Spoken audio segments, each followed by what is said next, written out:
Russ, I was thinking of last week's very long episode, and you know what that reminded me of? What's that? It reminded me of when we were in college. Not me and you. I mean, we weren't in college together, but in our college days, we used to stay up all night and listen to records and talk about them, and that seemed like the most important thing in the world. And I think we're kind of re-achieving that here on the Adult Music Podcast. How about that? Because that long episode I think we kind of attained collegiate status once again as far as interest in music goes. It might be something like that, yeah, because one of the bad things that's happened with all of the technological advancement is that music has become less of a shared experience. Yeah. When we were young, like you say, we would invite our friends over. We would listen to at first, vinyl together. And then when it switched to CD, when I was in university, I didn't have a lot of money. I didn't get my CD player, the first one, until a couple of years in. But I knew a guy who had one in a system, and then I would go over to his dorm room, and we would just spend hours listening and talking about music while we listened to it together. Right. But these days, everyone's got the earbuds in their own little playlists, and so the shared aspect of it has kind of got lost in the downloads in some ways. So when you can talk about things together and share music. You share music. You hear things you ordinarily wouldn't have heard too, right. Because your friends will introduce you to new things. Right. And that was really okay. A lot of my favorite bands from those days, like Friends, turned me on to it. And even today, I think a lot of the classical music I get is from recommendations from magazines. From now the Presto Music website is very good. They now have a new releases feature every Friday, and I kind of look down that list, and there are usually a lot of good recommendations on that. Oh yeah, there's a lot of good places I found some good things from there. Yeah. Well, we're just thinking, maybe I mentioned this on an episode before, but one of the first friends I met at university and who I had a lot of interesting experiences with came up and pounded on my door because as he was walking below, he heard Cannonball and Coltrane blasting out of my window. So he wondered who's playing that. And he came up, and that's how we met. So that wouldn't have happened with earbuds, so he would have never known. Yeah, I met this guy simply because he heard the Rolling Stones' "Exile on Main Street" coming from my dorm room when I was a freshman. Right. He totally related. He knew he had a kindred spirit then. Tribes. That's how we met. Right. Exactly. Well, happy Halloween too. Happy Halloween, although I have to say I'm more of a Hallows Day person myself. I like the tranquility of having all the saints around on November 1st. I think it's a classical music thing. You don't want the Hell Night kind of things. Yeah, I meet enough ghouls every day the whole year that I don't need a special day for it. Yeah. It's like Monster Mash Monday, Yeah, we seem to have brought them all in existence too in recent years. They're just everywhere. Those zombie movies. It's almost like I'm living that in real life now, except without the guns and things. The zombies are there. Yeah, they are there. Well, here we are. Okay, so this is by the time people hear this, Halloween will be long. It'll be long gone. Good thing. Yeah.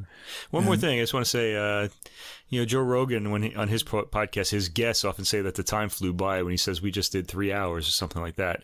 And I think last week was sort of like the same, because we were just talking about this music that we really liked a lot, and it just flew by. I was like looking at the time, I was like shocked, man. What were we talking about? We were just in the zone. I don't know, it just felt really good. That's right.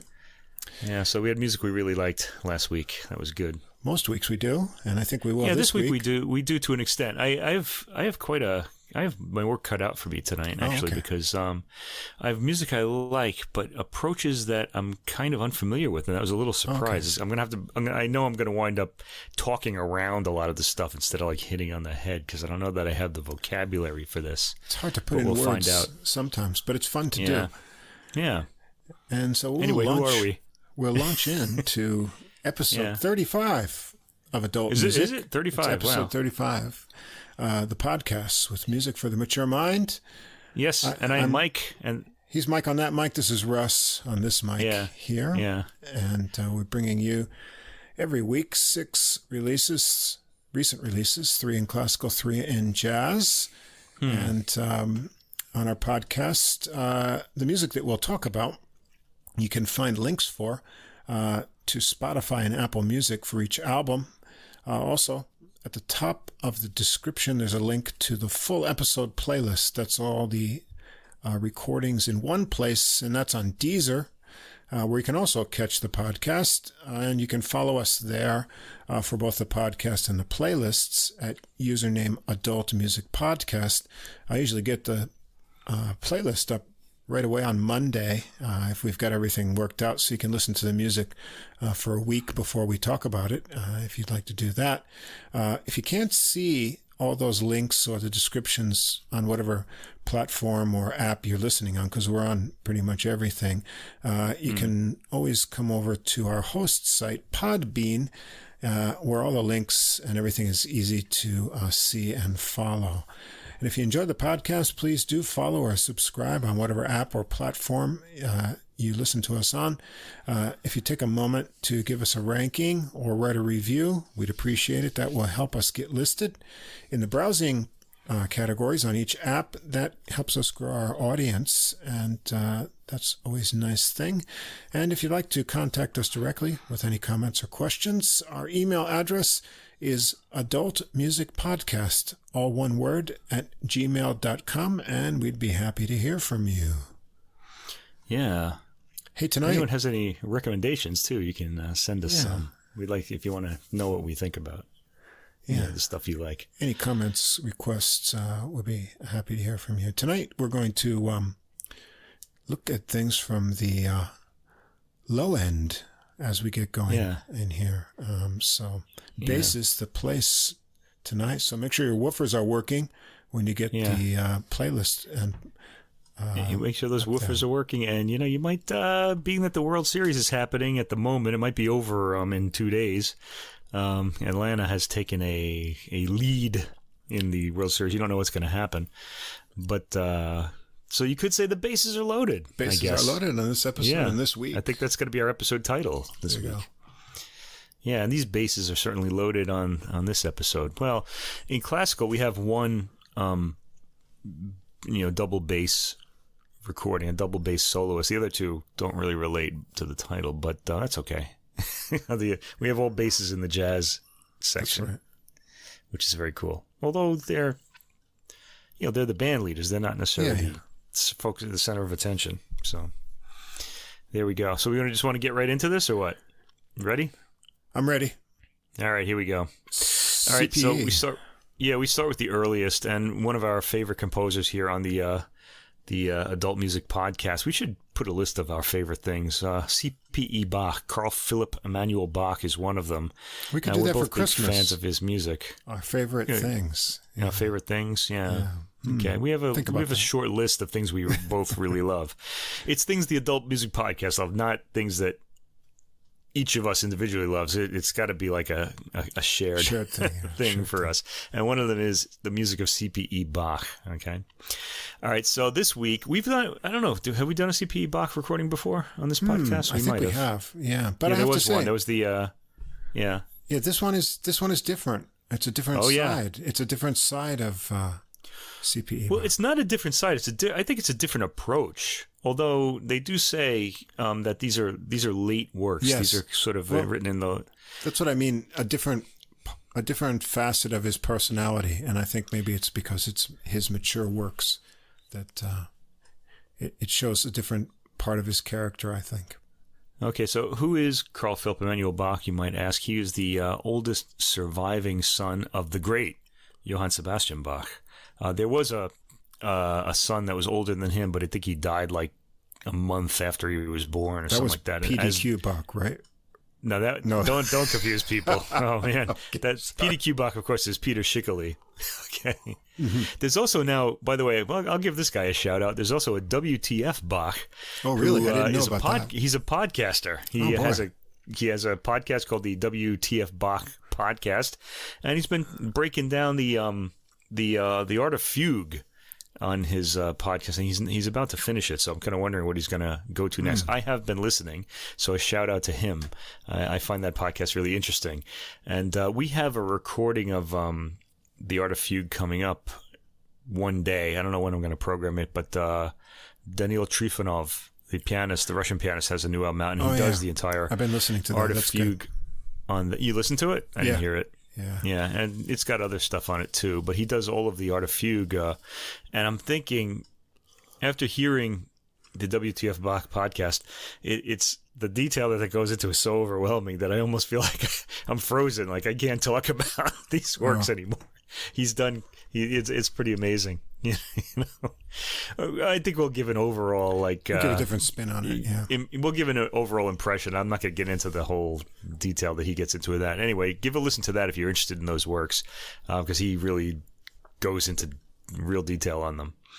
Okay. Anyway, this album is called simply Carl Philipp Emanuel Bach. It's on the Alpha label, a French label, one of our favorite labels. In fact, I think they're up there with Hyperion. And I think Harmonia Mundi I like a lot as some of my personal favorite labels anyway. Just for the what they put out and also the artwork. They generally have good album covers. Not always a given in classical music, I should add. All right, classical music has some of the worst album covers imaginable. We're going to get to one of those in a few weeks. I just got a new album that we'll talk about it when it comes up. Anyway, this album is by an ensemble called Nevermind. It's one word, Nevermind, sort of like the Nirvana album. And I'm kind of wondering if they named themselves after that. They don't have a naked kid in a pool or anything. They don't have a naked kid on the cover who's suing again for for his use. Don't even get me started on that. There are there's loads of stuff on YouTube about it, and I pretty much agree with them. Let's just say that. But the album cover has 4 hot air balloons on it, and it's a black and white. It's kind of like a little arty sort of thing. It's got a mount. It's a grainy picture of like a mountain in the background. It could be like a drawing or something. It's got 4 silhouettes of hot air balloons in the distance. It's kind of cute, sophisticated, looks nice. Anyway, Nevermind are Anna Besson on flute. Now, one of the reasons I wanted to talk about this album is because of 2 of the soloists in this group. One of them is Anna Besson on the flute, who I've heard before. The other one is the harpsichordist Jean Rondeau. Now, we did his latest album on a recent podcast, and it's not coming to mind what it is now. Oh, okay, I'll have to look that up. But which I'm pretty mesmerized by his playing. He's got this really sort of almost aristocratic sound and great clarity. I like his approach and his whole kind of take on the music he's played. And so I remember he did a Scarlatti recording 2 years ago, and then the most recent one is the one we did, and I don't remember what it was now. Unbelievable. I think it might have been a mixed variety. And the other 2 soloists are, and I'm kind of looking at this guy's name, Louis. It's Creac apostrophe H. I have no idea how to say that.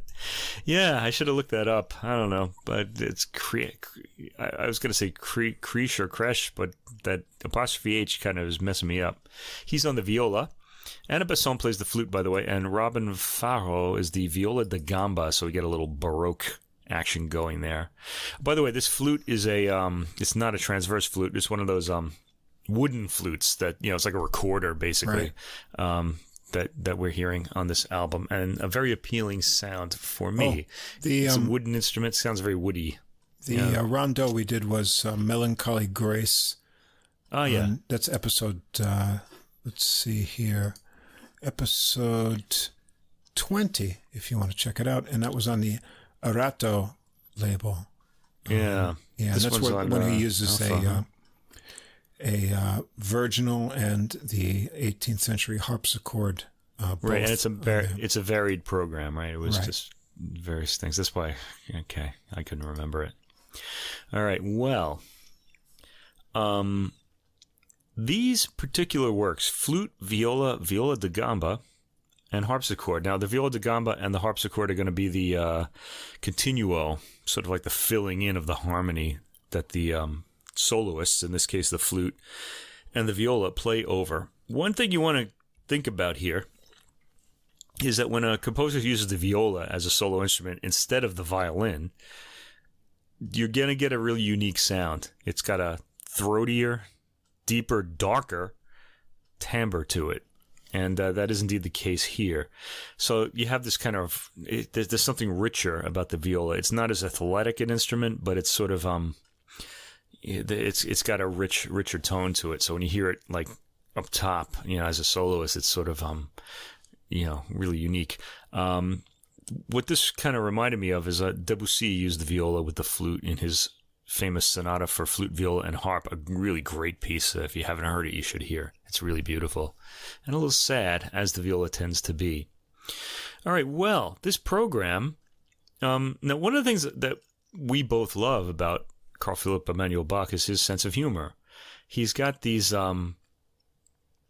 this way of sort of abruptly changing the harmony, and you're like, whoa, what just happened? And you kind of feel like you want to go back and kind of listen to it because you didn't hear it coming. He doesn't really set up a lot of his changes. He'll just kind of go into them, and he'll often slam on the brakes in the rhythm, and there'll be these sudden stops and then about faces or detours in the direction that the piece is going in. And we kind of judge the performers by whether they have enough of a sense to kind of pull these elements out, or if they're just going to play over them. So some do. They just kind of want to just play the music like it's just, it's like it doesn't have all these little jokes in it. And I personally think that's a mistake. I would like to hear the humorous elements. Here we have a third approach that I really didn't see coming at all. This is a pretty dark sounding album. I was kind of a little surprised by this.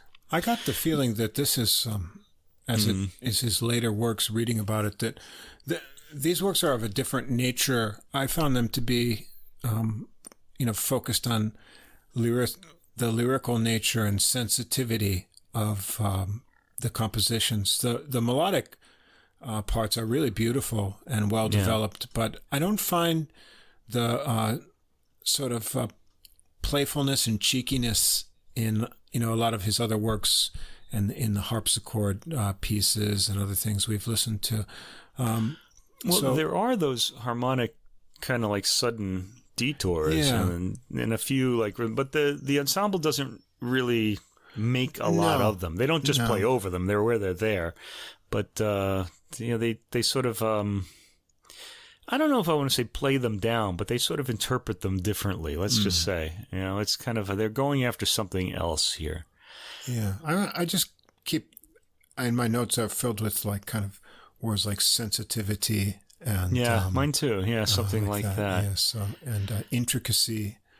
Different approach, and maybe also the period and just the nature of the compositions. They're different. Yeah. Right. Anyway, it's 3 quartets. The last 3 he wrote, and they're bookended by slow movements from earlier piano works or keyboard works. The first track, Sonata in A major, is from a work called Prussian Sonata Number 6. That's the Adagio movement, the middle movement. I think they're all 3 movements long, but I'm not really sure about that. And this has a heightened, what does that mean? Heightened. It just feels like elevated or something. It's a little larger than life, I think. Emotional kind of theatricality to it. That's it's showy. Okay. It wants to, theatricality meaning the emotions are a little overblown so that the audience is going to, pick them up. We hear that, Besson is playing a recorder in this case, the wooden flute of the time. It's a lyrical movement, very sad, a little sad. It's got a little sadness to it. Interpreting the way the whole set of timbre strikes the ear. This is one of the things that I think they wanted to give you this chance for you to hear, what this ensemble is going to sound like. This combination of instruments, it's really thick, kind of dark, a little heavy sounding. Mm-hmm. The music, it sounds like a Baroque ensemble because of the viola da gamba and the harpsichord, but the music doesn't sound Baroque. It's a pretty tranquil way to begin the album. It doesn't quite sound classical either, but the classical era would be Mozart and Haydn's period, and Bach he lived. Yeah, this is hard to. He was pretty much in the classical era. He didn't really like the galant style, which was kind of empty, but he wasn't quite classical either. So he was really his own person, C.P.E. Bach, and I think that's something else we like about him. He didn't reach the peak that Mozart reached, but still, The Presto notes had something about that. He had a post. At this time in his later years under King Frederick II, who was seeking to promote the galant style. But C.P.E. Bach himself was, pushing towards something else, and he wanted this kind of more emotional and exploratory type of expression that was, going to come later. And I think Frederick the Great would have been a little earlier in his career than these works, because I think he was in Hamburg towards the end. So what I mean is, when he was in the later stages, perhaps this is kind of the thing that he had been moving toward, wanting to do as his kind of expression, because they're kind of, we say they're emotional. They're not lacking in any sort of development or part writing. They're really quite intricate, and the melodies are all unique and enjoyable right away. But then the harmonic lines and the counterpoints and things are also equally interesting. So you can get multiple listens. It takes multiple listens to actually follow everything that's going on here. I was thinking that too. I was when I was listening to it, I'm like, oh, I'm not really getting this. I got to hear this again. But I didn't get like the feeling of, like in a lot of his other works that I listened to, where he'd be winking at me like, didn't see that coming, did you? No, I was just kind of like following through and saying, wow, this is really pretty, or this is a little bit, almost more serious than I usually get from C.P.E. Bach. So I found them, just a little different in character, but really interesting and well constructed. Right. So we get the we kind of understand this whole sound world after the first track, and then we get into the quartets themselves. Okay, the first one is a quartet for piano, flute, and viola, although piano or harpsichord is not specified. It could be either. Here we hear a harpsichord, of course, Jean Rondeau playing. In A minor, Wtf 93, Wtf WQ. This is like the way his... one of the ways that C.P.E. Bach's works are organized. I don't know who the scholar is here. But this, I thought, takes the listener by surprise. It's got a lot of changes of direction and sudden breaks in the first movement. It's got a lot of stark contrast in the second movement, and a bit of wit in the third movement. Yeah, it's more animated there. Yeah, in the first movement, it's labeled Andantino. I swear I've heard this melody played more chirpily before, but I couldn't figure out where. But I'm pretty sure I've heard these works played elsewhere in a more cheerful way. Here, the tempo is slower than I remember, and the entire palette is darker, probably due to the harpsichord and the tempo. They take a pretty slow tempo here. I don't think this ensemble can play faster than this, although I find out later that they can, because the timbres they're using are kind of heavy and they'd smudge at this sort of with the harmonies being used here. That's the way I felt anyway. As it is, they get a very clear sound, no worries there, and the harmonic sense is clear to the ear. I just want to say the playing on this record is just great all the way through. I just want to talk about the music a little bit and the approach. So no worries, you're in secure hands with these musicians. They sound fantastic. Once I got used to this, the sound, I tuned into the harmony, which is where most of the action is in C.P.E. Bach, I think. And there are numerous false or open cadences, as we expect from him. It's part of his musical language.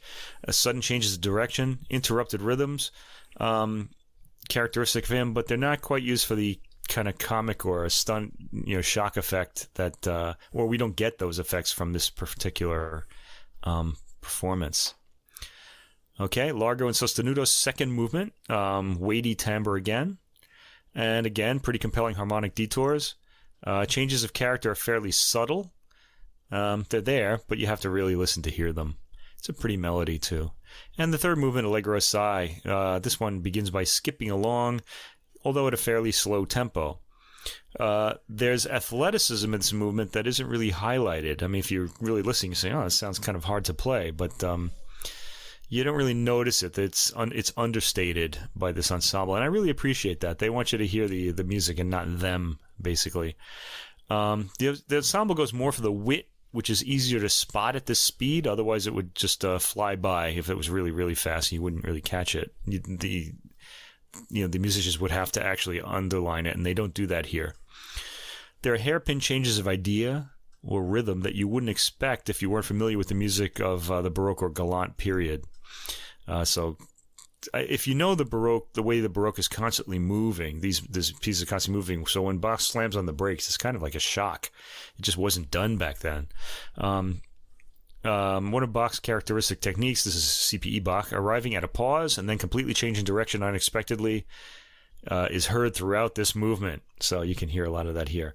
So this is a satisfying piece with the understanding that there are other possible interpretations of this work. Okay, this is like a really rather unique one, a very interesting one too, that repays additional listenings. This is I actually, the first time I heard this, like, there's a lot in here I'm not hearing. I noticed that right away. There's a lot of detail. All right, we get Quartet in D minor, Wtf 94. This one's more serene than the first quartet. It starts rather earnestly, darkish tone again. The accompaniment sounds heavy, but the articulation is fantastic throughout this first movement.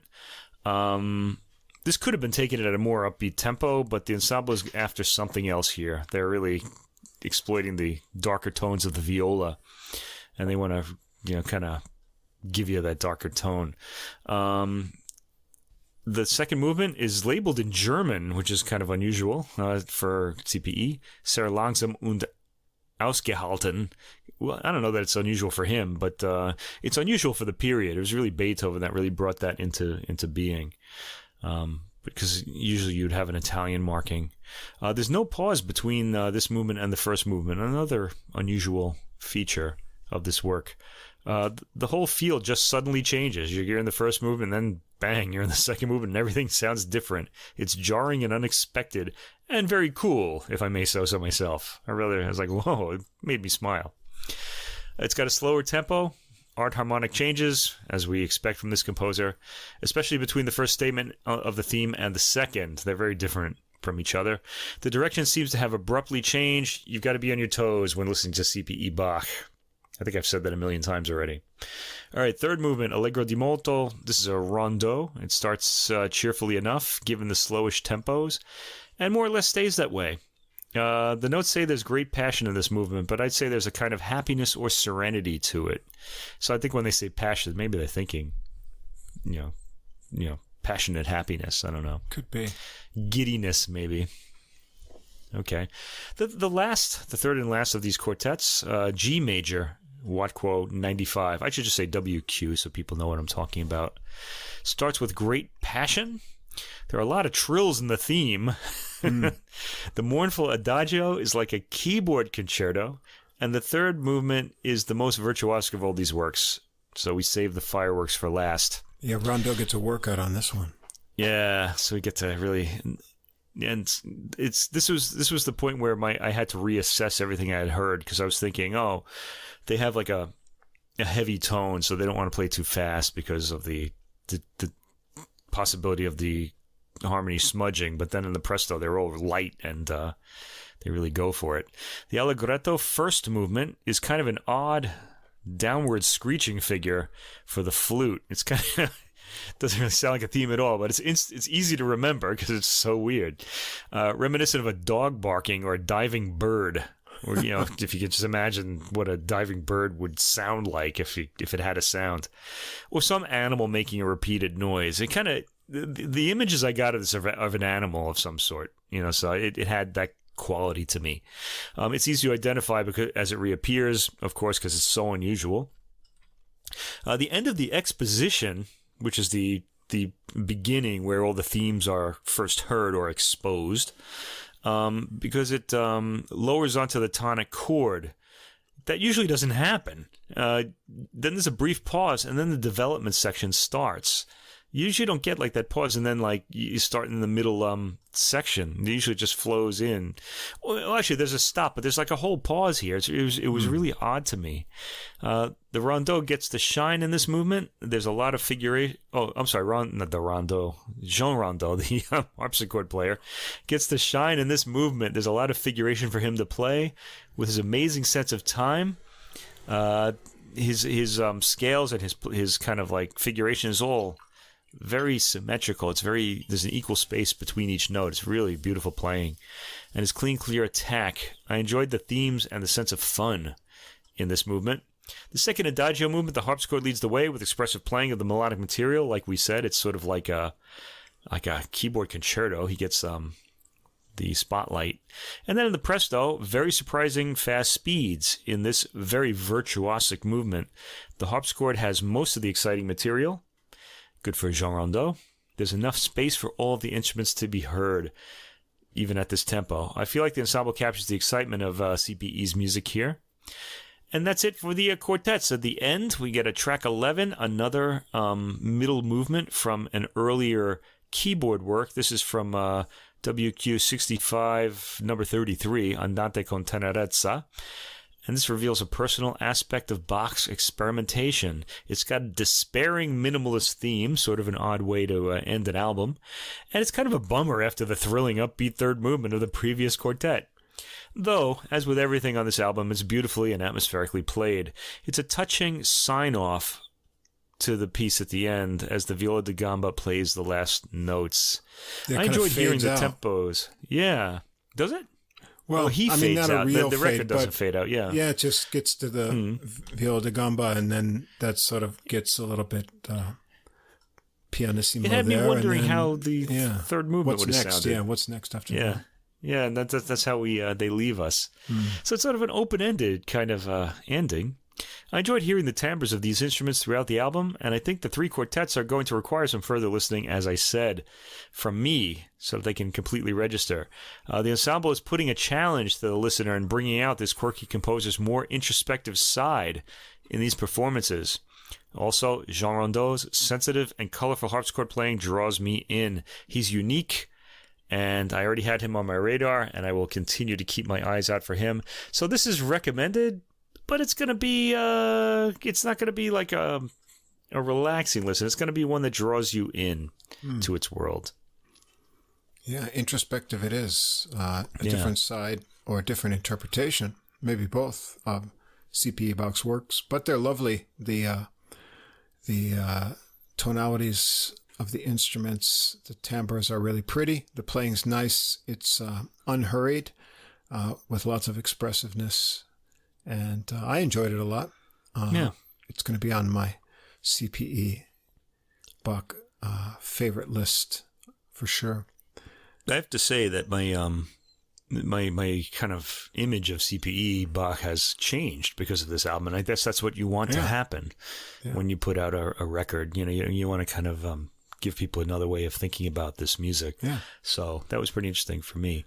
Oh, by the way, if you are not familiar with Carl Philipp Emanuel Bach's music, an excellent place to start would be with Andreas Steyer's recording of his 6 keyboard concertos from the early 2010s. I think it was probably around the year 2012 on Harmonia Mundi. It's a fantastic recording with all of the pleasing elements that we've described in CPE Bach, and Steyer has a good enough sense of humor to really bring out the idiosyncrasies and quirks in CPE's music. Well, that's interesting because the theme of this week is bass. Basses, I think we've got a sub-theme, and that is the word that you just had pointed out, introspective. And introspective, if that's the introspective CPE Bach, the next choice is also a rather monk-like introspection as well. This should have been on the Guitar Monks episode because this is kind of monk-like. Absolutely, yeah. Well, see, we were ahead of the curve as usual. You had put in the 3 guitar records, and I the next day after I had chosen the classical ones, I was like, I should have changed that. But anyway, this was Sean Shibe, who is a I think I don't want to say this. I don't want to get the wrong one. I think he's Scottish. Yes.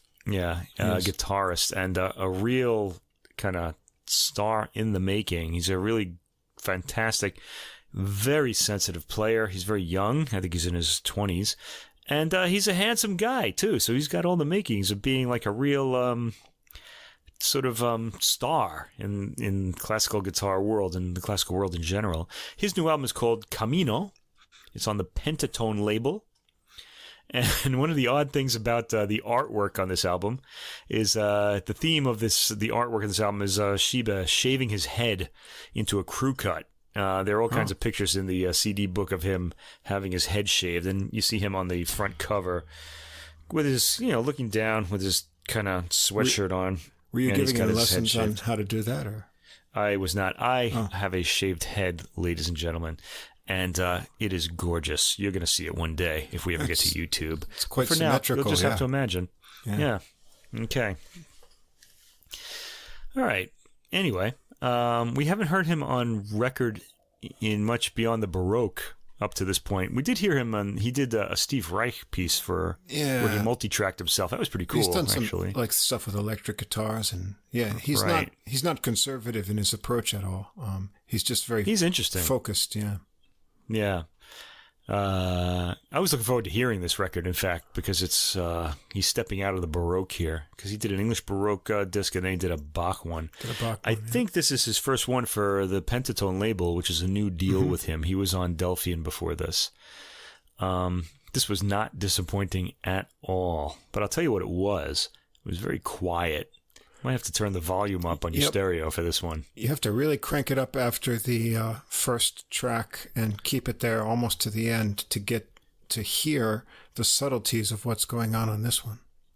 Not only that, but he's also playing quiet works, and we'll get to that in a moment. Yeah. The first one, though, is Manuel de Falla, Danza del Molinero from El Sombrero de Tres Picos, which is, I think, an opera or a ballet. I'm not really sure which one.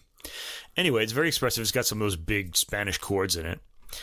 And it's got an authentic Spanish sound to the rhythm. Now, remember I said he was Scottish. Usually Spanish guitarists do this best.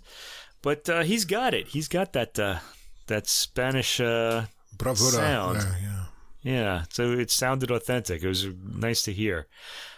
He has a lot of micro gradations in tone length and color that make his playing very expressive. It's just fantastic to listen to. Draws you way in, as does the relatively soft volume that he's recorded at or playing at. I can't really tell which. It seems like he could put anything across. There's a smooth hypnotic rhythm in the melody with the accompaniment. The second track, these are all like one movement. Well, actually, we do get to a big piece later on. But the second track is Antonio Jose, which is the professional name of Antonio Jose Martinez Palacios, if you want to look him up. This is his Pavana Triste. Pavana is a stately dance. It's kind of a slow, kind of sad dance. It's the third movement of his sonata for guitar, and it was a piece I was unfamiliar with. It has a tender, quiet sound, and it's more mysterious than sad. I liked it a lot, and now I want to hear the rest of the piece. I hate when they do that to me. Yeah. buy more records. Yeah, you can buy more records, but it's not going to be him playing them. It's going to be somebody else. I want to hear his interpretation. Anyway, next comes one of my all-time favorite composers, Federico Mampo, Spanish composer from the 20th century. He picked up a lot of the harmonic magic of French composers like Debussy and Ravel. And he's got a really atmospheric sound, also very Spanish. This is his Kansoidansa Number 10. These are all for piano solo. This one was arranged for the guitar by Mampo himself. I love these pieces so much on the piano, and man, they sound so different on the guitar. I almost didn't recognize this one. I was I was listening. I was like, I know all of these. What is this? And then it finally kind of popped out. The timbre makes it sound unfamiliar. Very sensitive shaping of the melody in the song part and measured rhythm. Gorgeous tone on the very high melodic notes when he plays those really high notes. It's just this beautiful ringing, chiming sound almost. And the dance movement, the second part, lovely rhythm to this piece, and it also has a catchy melody. It sounds Baroque in Shibe's hands and on the guitar. So on the piano, it sounds very 20th century harmony with old, an old rhythm to it, and that's something I'm going to have to point out. In some of these arrangements, and Mampo made this one himself, he's leaving some notes in the harmony out, so you don't get a lot of the real magic that you get like in the piano arrangements. A lot of these, about half of these are arrangements from piano works, and the other half are written for guitar. The next three pieces are an example of piano pieces arranged for guitar. Erik Satie's very famous Gymnopédie No. 1. This is a very hypnotic piano piece. In this one, Shibe phrases the melody like it's being sung, so it's kind of legato. Pianists usually make the melody sound more fragile, like it's kind of, being kind of uncovered from a rock or being thawed out of ice. You don't get that from Shibe's playing. He plays it more warmly. And he also plays it a little faster than pianists usually play this piece. It goes by pretty quickly. What I notice is, of course, you're not going to get the same level of sustain on a guitar that you're going to get on a piano. But, so he plays it faster to sort of get that continuity. But he's able to do something that you can't do on piano, which is, I wouldn't call it it's not a true vibrato because it's too fast, but it's almost like a shimmer. It's like a microwaver of a shimmer that he gets in, something in the touch of the way that he plays it. And so it gives it this sort of vibrating character that you don't get on the piano. As you say, pianists play it slower and they let the notes hang a little bit more. Right. And he's got them connected, but, with the variance in his touch, it just gives this little extra kind of sheen to the notes. And so it makes it really unique and quite different to the ear than, these, because everyone knows these pieces. Right. Everyone's heard them, but you'll experience them differently as he plays them here. Right. The next work is Nocien No. 1. Now, Nocien, it has something to do with Chinese music, his idea of, I don't know where he got the idea from, but these are also short works like the Gymnopédies, which is supposed to be kind of more like a Greek dance in his mind.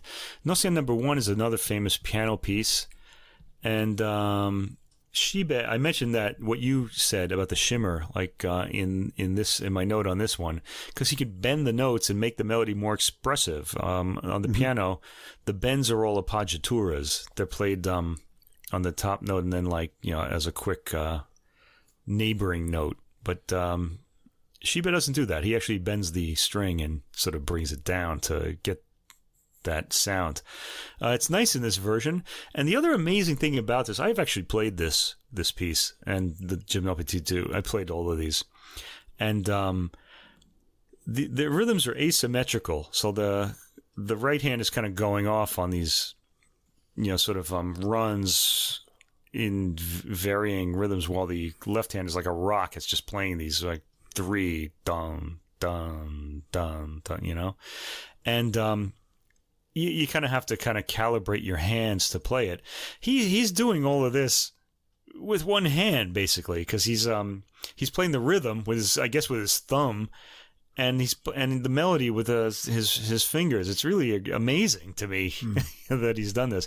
This is not by any means a virtuosic piece, but on the guitar it sounds like it's a lot harder than it is on the piano. I was pretty impressed by this. Nocien No. 3 follows. This is track 7, and I had to strain to recognize this famous piece and its new timbre again. And again, he gets a surprising amount of expression out of this very short, and I had previously thought, not terribly expressive piece. It's really amazing. Next, Mampo again. Love him. Check him out. If you don't know the music of Federico Mampo, he did mostly miniatures. They're just beautiful. And they have a Spanish kind of tinge to a lot of them. This one is Kansoidansa Number 6. I don't know who arranged this one. It doesn't say who the arranger is. So it could very well be Shibe himself.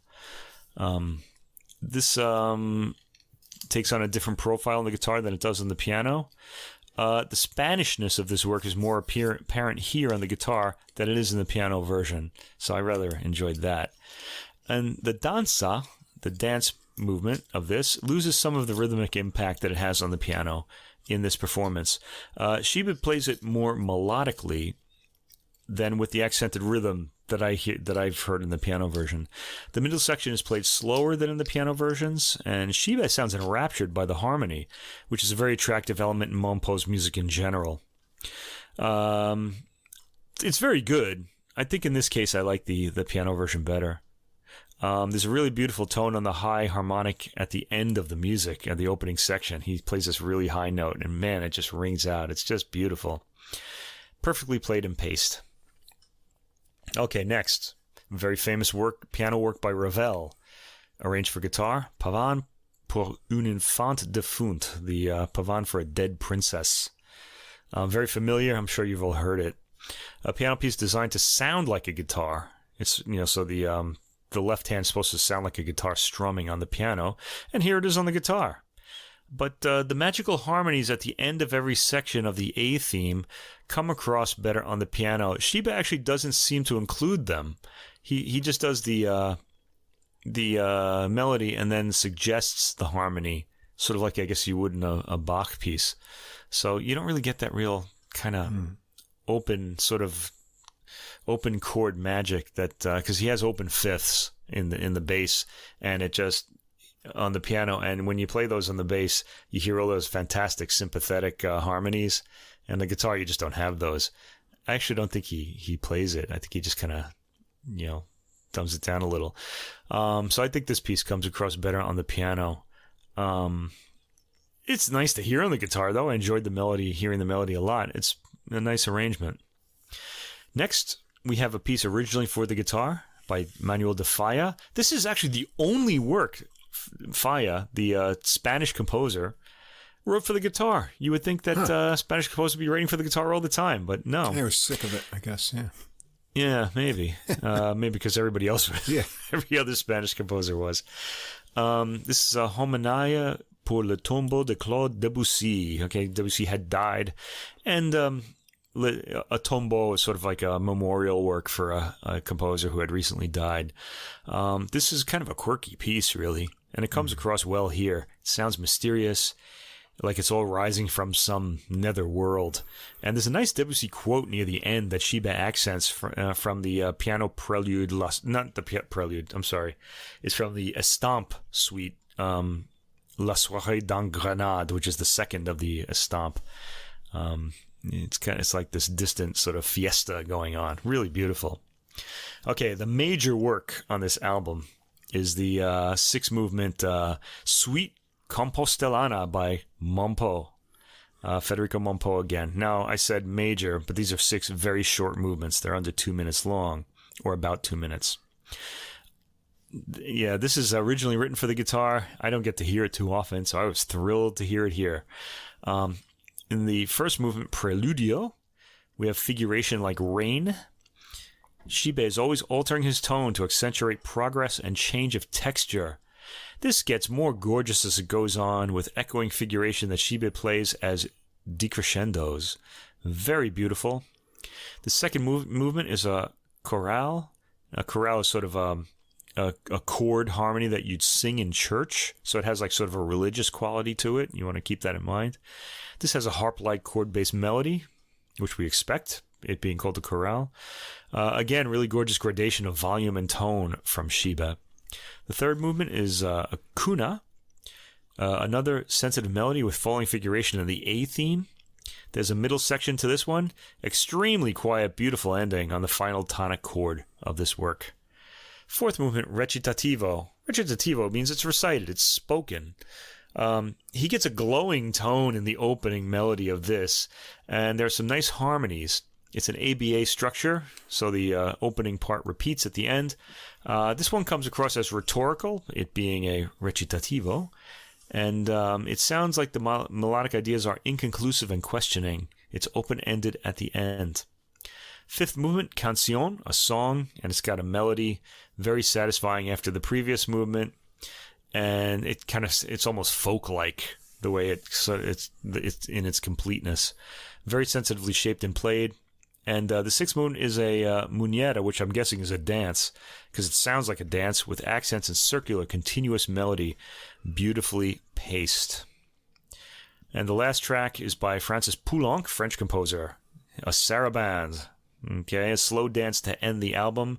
This work is unfamiliar to me, but it's introspective and memorable. Very sensitively played, as is the case throughout the album. Shibe's tone glows in this. By the time this album was over, I had this pleasant kind of shiver or tingle and sense of well-being. This album just made me feel good. It put me like on a higher plane. I look for recordings to do that. And although I've heard a lot of recordings that I've really enjoyed lately, that's been a rare feeling that I've gotten. I guess because I haven't been drinking booze while I've been listening to them either. That usually helps. Not enough anyway. Yeah, not enough anyway, yeah. This is a special album, I think. The playing is so quiet and sensitive that you feel like you're being let in on a secret. So it kind of makes you feel like you're special. You know, you're special enough to know the secret. This is an excellent way to chill out in the evening. Sit down with your favorite drink and listen to it and just be elevated. This is just beautiful. Probably one of my favorite recordings of the year. Yeah, my conclusion was introspective and enticing. Shibe draws you into a quiet world of subtleties. You'll have to turn it up and listen closely to hear the subtle touches and microdynamics. So you want to put this on when you can really focus. Go turn off the fans and unplug everything else so you can really tune in, especially or listen on headphones. Modern pop music and things. Yeah, everything has been normalized and amplified up, right up, to almost distortion. And here you've got something where he's going to bring you down, almost to the floor of the quiet sound for most of these tracks. And you'll have to really focus in to hear all the things that he's got going on at a much lower sound level. But they're really subtle, and the different tone qualities and touches and interpretations are, they're really nice. And especially since a lot of them are originally piano works that you've probably heard on the piano, that sort of contrast with what is possible and how he reinterprets them for the guitar makes it, fun to compare and also to point out, new different things in the works for you. So, yeah, definitely a complete change of direction for him. And I'm glad that he keeps taking chances and doing new, fresh things. So, yeah, a really nice listen. I really want to hear him play Rodrigo's Concierto de Aranjuez. I bet he'll be amazing in that. Yeah. He'll probably make us wait before he does something like that, though. Yeah. No, it's just as well. He's very creative, though, in his programming. I really like it a lot. We haven't actually heard him with an orchestra yet. No.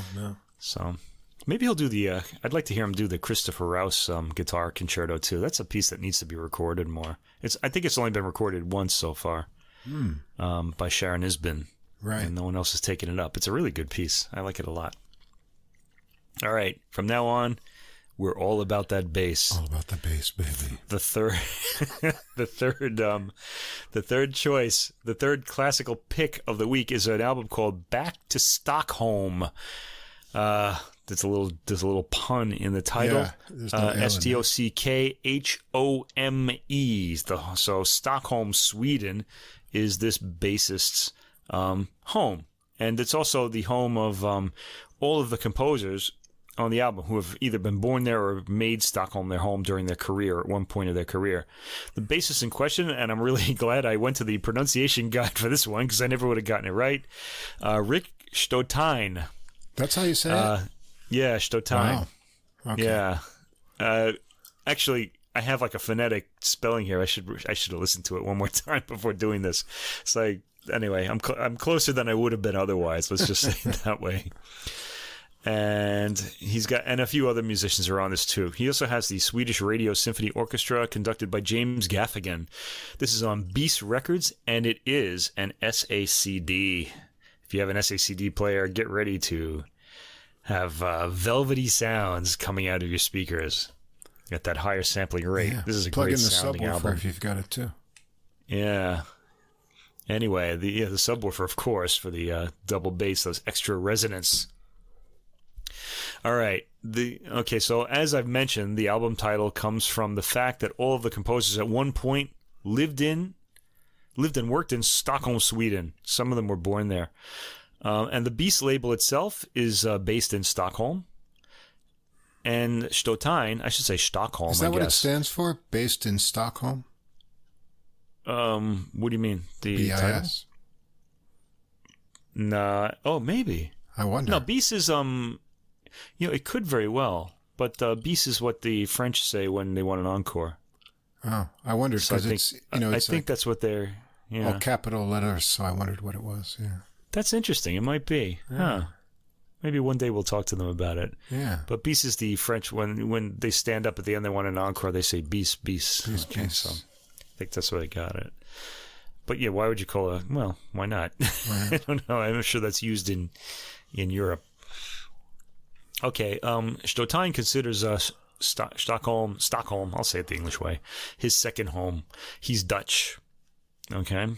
And Edward Tubin, the Estonian composer on this album, spent a lot of his life in Stockholm. He wrote the piece that represents him on this record there as well. Let's just go through this. The first composer is Britta Bistrom. She's Swedish. And she has, the first work is called A Walk to Schubert for viola and double bass. And the violist is Malin Broman. I didn't look up the pronunciation of that. I hope I'm right. Now, Byström has written a series of some 20 works entitled Walks, scored for various ensembles. They're written with the idea that the listener is walking towards a specific work by the composer in the title. And they all include short quotations from that work. They all have kind of a walking rhythm, which after a while, I have to say, I found very appealing. It was a nice kind of slow walk. And don't forget the whistling. There's whistling too. Yeah. 3 of these walks are for viola and double bass of these 20, and they were written as encores for the performance of her double concerto Infinite Rooms, which we're going to hear on this album as well. The 3 encores are works that were programmed after her double concerto at various concerts, and we're going to hear all 3 of them on this album too. The first one, A Walk to Schubert, the one we hear right here, is heading towards Schubert's Symphony Number 5, a work I'm not terribly familiar with, I have to say. I know the later symphonies by him, like 8 and 9, basically. Okay. The other 2 are A Walk to Bruckner and A Walk to Strauss, Richard Strauss, not the Waltz King.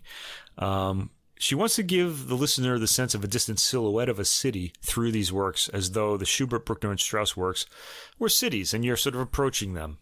So first we hear A Walk to Schubert, and then we go right to the Edward Tubin work. Tubin was, as I mentioned, born in Estonia. He fled in 1944 when the Soviets reoccupied Estonia. It had been independent since 1920. And because it was part of the Russian Empire before that, when Tubin was born. Then it was independent, and then the Russians came back and said, "You know what? You're part of the Soviet Union now." Anyway, that lasted until, of course, 1989, and now we've seen this whole reflowering of Estonian music since that time with Arvo Pärt and other composers from that country. They're really at the vanguard, I feel, of contemporary composition there. Tubin wound up in Stockholm, and he spent the rest of his life there. So the Swedish people kind of think of him as one of their own as far as music goes. Okay, so he's written this concerto for double bass and orchestra. Very unusual to have a double bass concerto. Not too many of those out there. Yeah, right. Although there's one I want to talk about after we finish this section. Okay, the sections follow each other without a break. And this work was written for the Estonian double bass virtuoso Ludwig Juht, I hope I said his name right, Juht, who is a member of the Boston Symphony Orchestra and he had visited Tubin in Sweden, and Tubin wrote this piece for him. Now, this work comes from, did I write the year? 1948. So right after the war.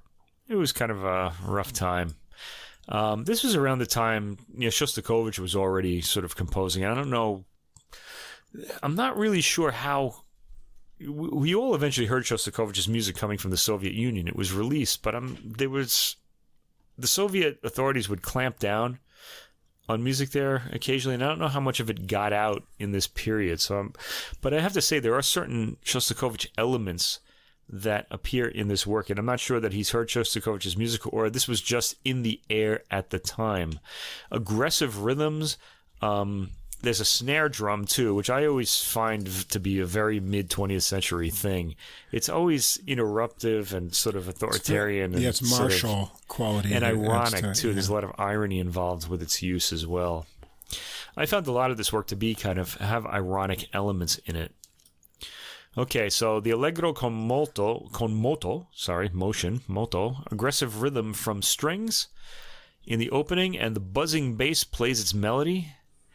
And I had to adjust to this. It was really odd to hear a bass in the solo role. You kind of want it to be a cello when you know what I mean? Except it's a lot deeper. Okay. Toward the middle of its register, it's playing here.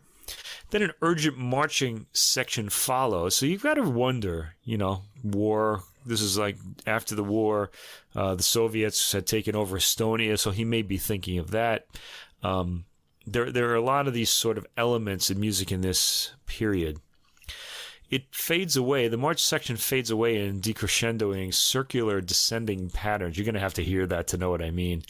A waltzing section follows. Waltzes at this point were always ironic. The waltz was already gone. It was like a dead civilization. People didn't waltz anymore. That was really a 19th century dance. With the bass playing a lyrical melody. It sounds like there's irony here to me, judging from the unglamorous comments from single instruments of the orchestra.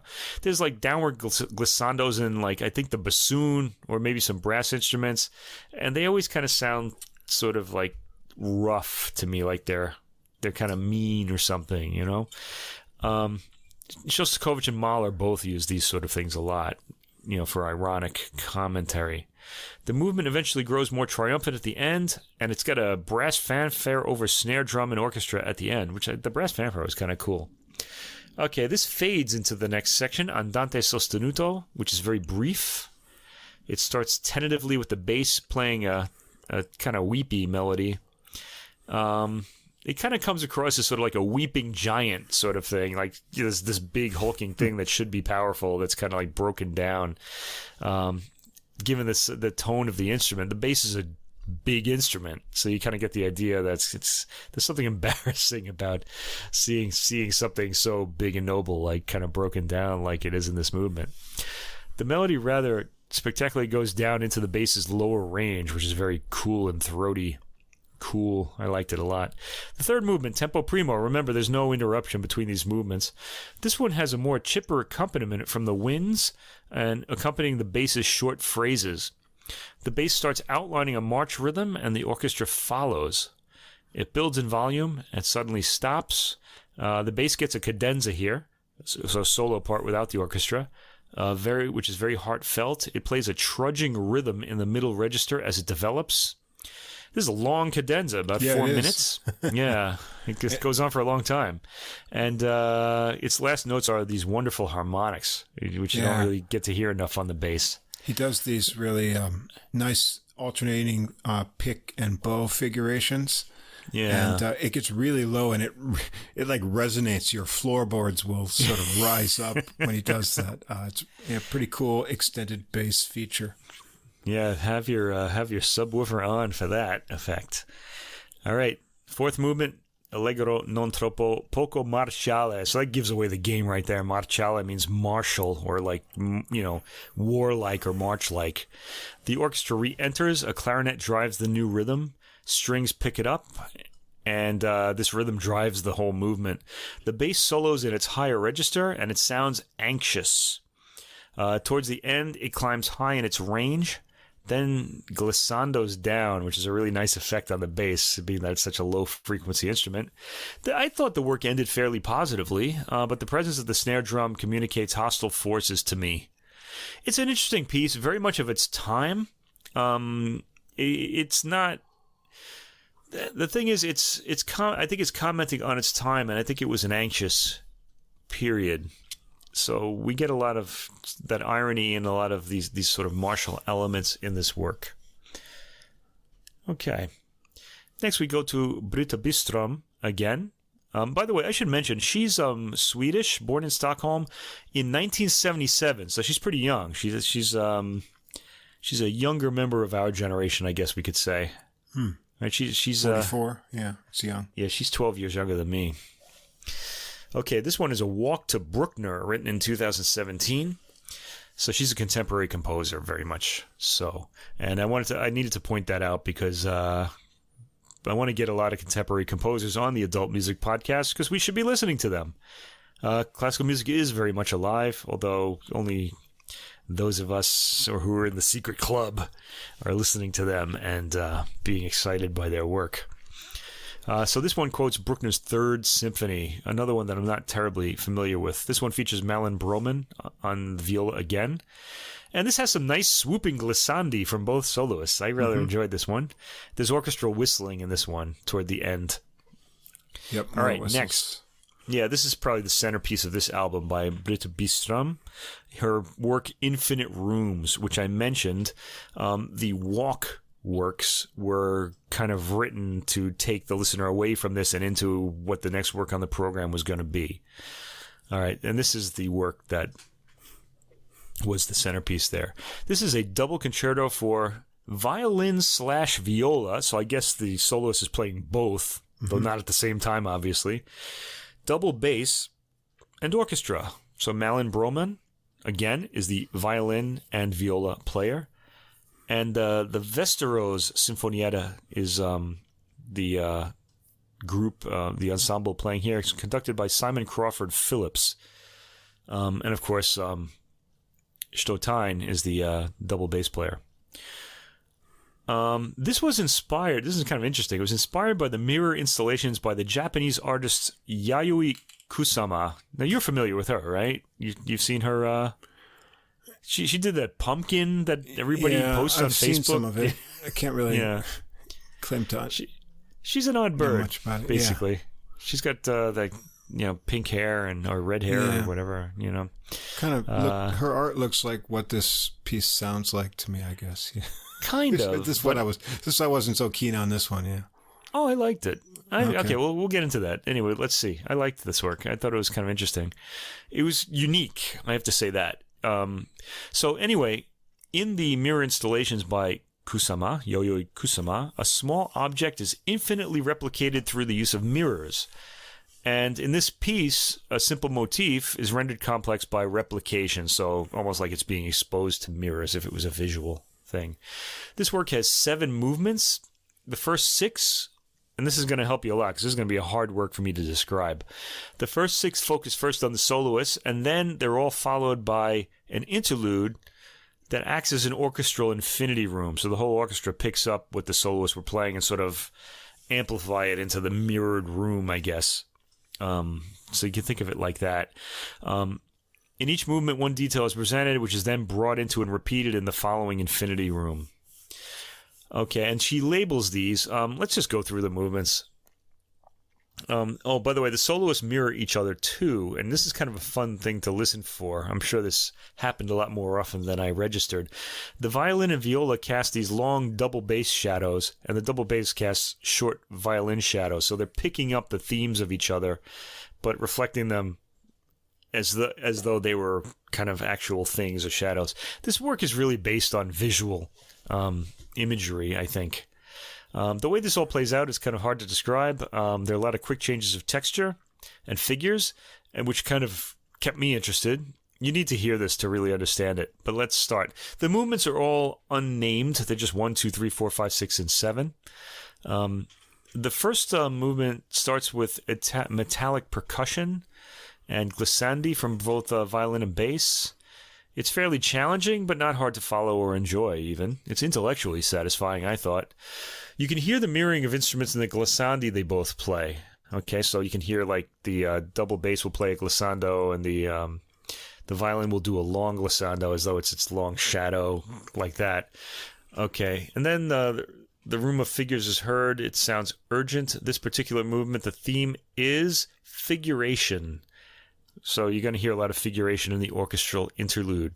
We get to the second movement. The orchestra fades. Both instruments play pizzicato, so they're plucking the strings in complementary interlocking rhythm. I love this effect. Kevin Volans used to do this a lot. I think he still does. Eventually, the viola starts a brief legato line, accompanied by winds in the orchestra. Another brief pizzicato episode follows. Then the violin plays high in its range. Long-held tones from the violin provide occasional contrast. The orchestral interlude is pizzicato too, so they pick that up and kind of mirror it. Towards the end, the bass plays a few longer tones. Third movement, the violin starts with brief tossed-off tone notes, and the orchestra whistles as accompaniment. This composer seems to like whistling. It appears in a lot of her music, I guess. There are quick changes of figuration. Violin and bass shadow each other with a brief swirling figuration here. And the interlude starts with the orchestra whistling the theme. This is the whistling movement. It's the mirrored room is whistling. The fourth movement, the viola starts a pattern that the violin answers. Did I say that right? Because it's the same soloist. I'm not sure. I'd have to hear it again. Anyway, maybe the bass answers it.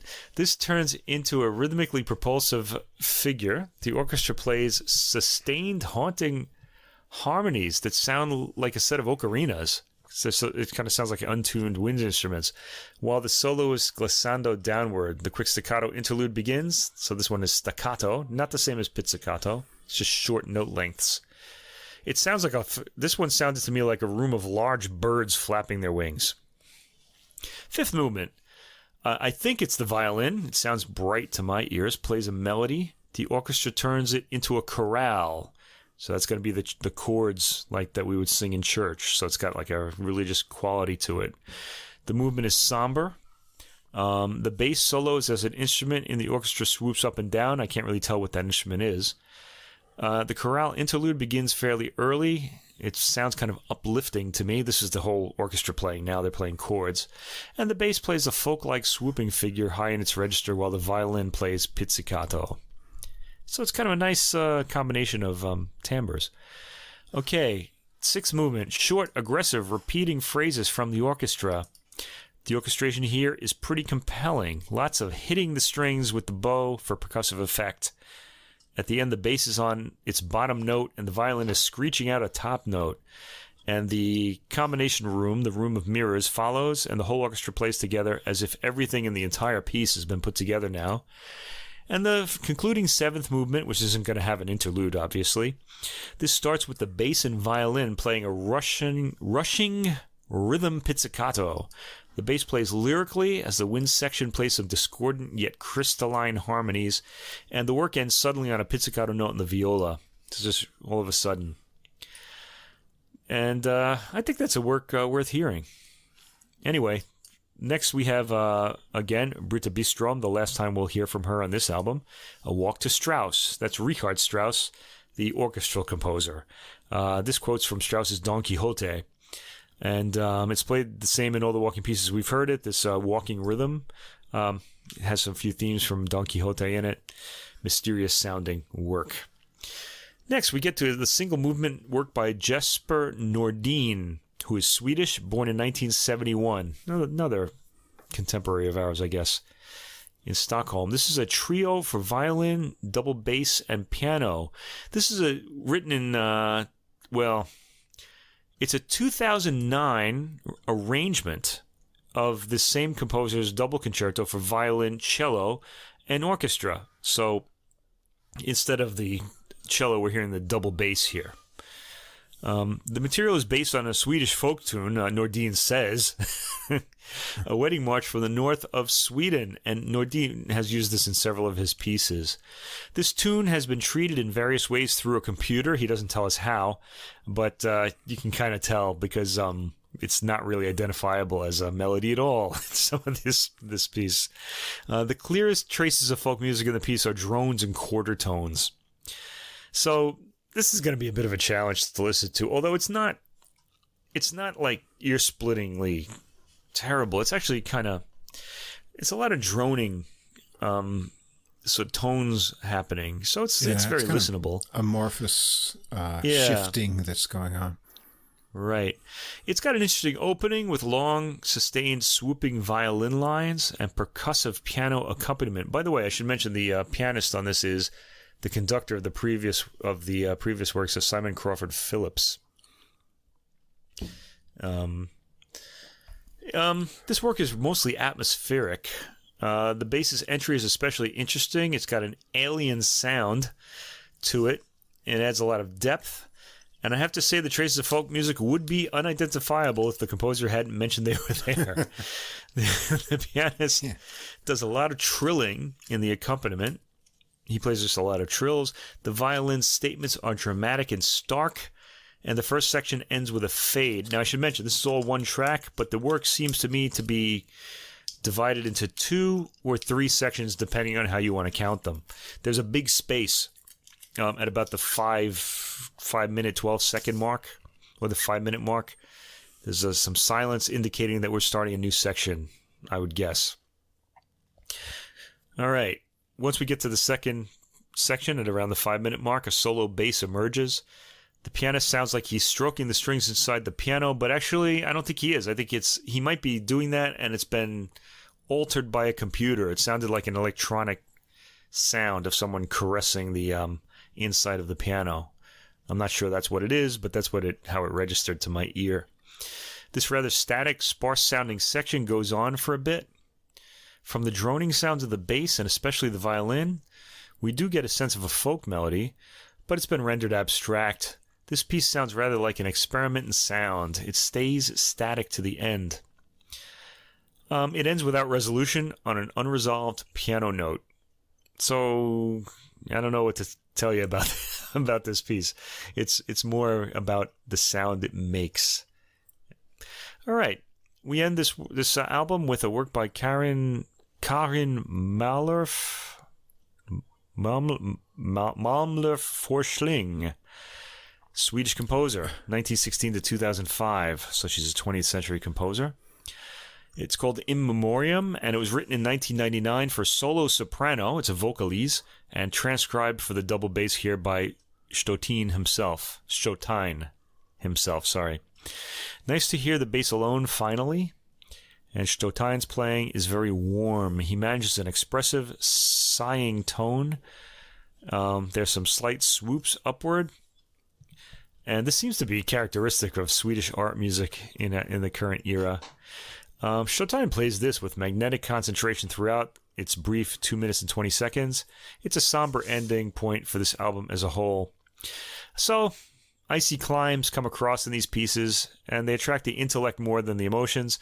I enjoyed Byström's very creative Infinite Rooms the most of all the works on this album. That's what I have to say about it. Yeah, that one I couldn't really warm up to so much. I did like the walks a lot. That's because it's icy. It's got those icy climbs. Yeah, but I like the Tubin one a lot. And, well, regardless of the material, I enjoyed the bass focus. And, when he did get a spot to shine lyrically, I thought that he could really bring out the sort of singing nature of the bass. But not only that, some other sort of contrasting, like in that cadenza with the plucking and bowed sections together, was really nice too. And which one was it? Let's see here. In the Infinite Rooms, the one that I did enjoy most for the bass effects was the sixth one, which starts out kind of raucous, but then he gets these extremely low bass tones. He may even be tuning the strings down for that. And they reminded me of like whale calls. They're so low. It's like, And then they're really almost like subsonic kind of tones that we don't get to hear in most music. And then the last, I guess in the sixth and going into the seventh, the bass has some kind of more melodic kind of things too. So overall, it's a nice feature for the bass, which you don't get to hear, in a solo kind of setting, and as the feature, and set off against the viola in a lot of places too. It's a kind of intriguing combination as they trade off with the different timbres, and then a combination of plucking and bowing techniques. So it held my interest through it, and I was kind of happy to have a bass focused thing with modern classical music. Yeah, you know what I'd really like to hear this guy play? There's a double bass concerto by one of our favorite composers, Eino Juhani Rautavaara, the Finnish composer who he died a few years ago. It's called Angel of Dusk, so it's one of his angel works. He did about 3 or 4 of those, and we know, of course, the 7th Symphony, Angel of Light, right, which I'm also going to recommend to the listeners. It's really beautiful, and it's Angel of Dusk. It's a darker work, of course. The Angel of Dusk is a kind of a scary angel, and it's got a great double bass solo. I'd love to hear this guy take that on. It'd be great to have a new recording of that. I think there's only one in existence now, also on the Beast label, but that'd be great. Yeah, let's hear it. Get to it. Okay, so we're all about that bass. Here we go. So you picked this bass one, and then I've had so many jazz recordings that I want to talk about. I've kind of got them grouped together on themes, and I just happened to have 3 that had come out recently that were all recordings where the leader, the main name attached to the recording, was the bass player. And so I said, all right, it's time to set these into the podcast. And so bass is loaded. The first bass in the jazz category is something new and different. What the other thing I wanted to do since we started out is, jazz is the American music. Some people say it's America's classical music. We could talk about it in different ways, but I wanted to make it as international as possible and check out jazz that's happening around the world. And so here we've got something new. We have spent a lot of time looking at European recordings, Italy, France, Scandinavian countries, and we have seen Israeli pianist who's active in New York now. But right now we're going to go to the Tel Aviv jazz scene with a happening bass player there, Shay Hasan, and his quintet, and their new release called Nuff Headlines, Nuff, on the Chant Records label. So Hasan is on the supposedly vibrant Tel Aviv jazz scene. That sounds interesting. If you ever get over there, I'd like to check that out. And here, he's the leader on bass with his quintet. And so he's got 2 horns there, 2 lady trumpeter, Tel Avraham, and Eyal Netzer on saxophone. And on piano, Milton Mikaeli and Chaim Peskov on drums. And the roots of his music are really diversified. He's got, you'll hear on this album, focus on sort of Middle Eastern kind of modal tones. So it's very much a modal jazz, but he also brings in the instrument called gimbri, which is a kind of 3-string skin-covered bass lute. I guess it's sub-Saharan instrument originally, but it came to Morocco and was used in the music there, in their Nawa music. So he uses that, but he's also got some kind of soul jazz and 60s Chicago free jazz influence too. So there's a lot of influences in here, but you'll get a kind of Middle Eastern flavor too. And in addition to the gimbri, We're also going to hear Netzer, who plays the sax player on the Zurna, which is a really interesting sounding reed instrument too.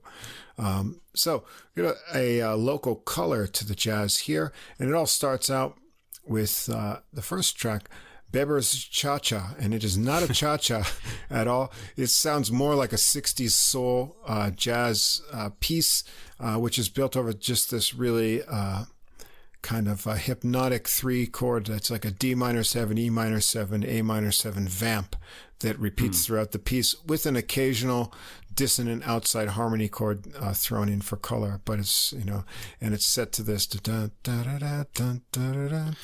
it's got kind of a suggestion of a Latin rhythm in the drums. I thought a little bit to it, although not a cha-cha though. It's not a cha-cha. Anyway, it draws you in. It's a really hypnotic piece with really kind of yearning horn lines, and those horn lines draw you right into a piano solo to begin with, and then. Next, we get Netzer on sax, and he plays a very Pharoah Sanders type of inspired angsty tenor solo with yelps that continue right into the return of the horn lines and a nice slowed down ending. So it's a really cool, infectious start to the album. I really enjoyed that. That was cool. I assume that's Hasan's original composition. Next, we get a composition by Netzer called Evening Puja. And this has these continual kind of bass bowing and horn lines that sneak in and out.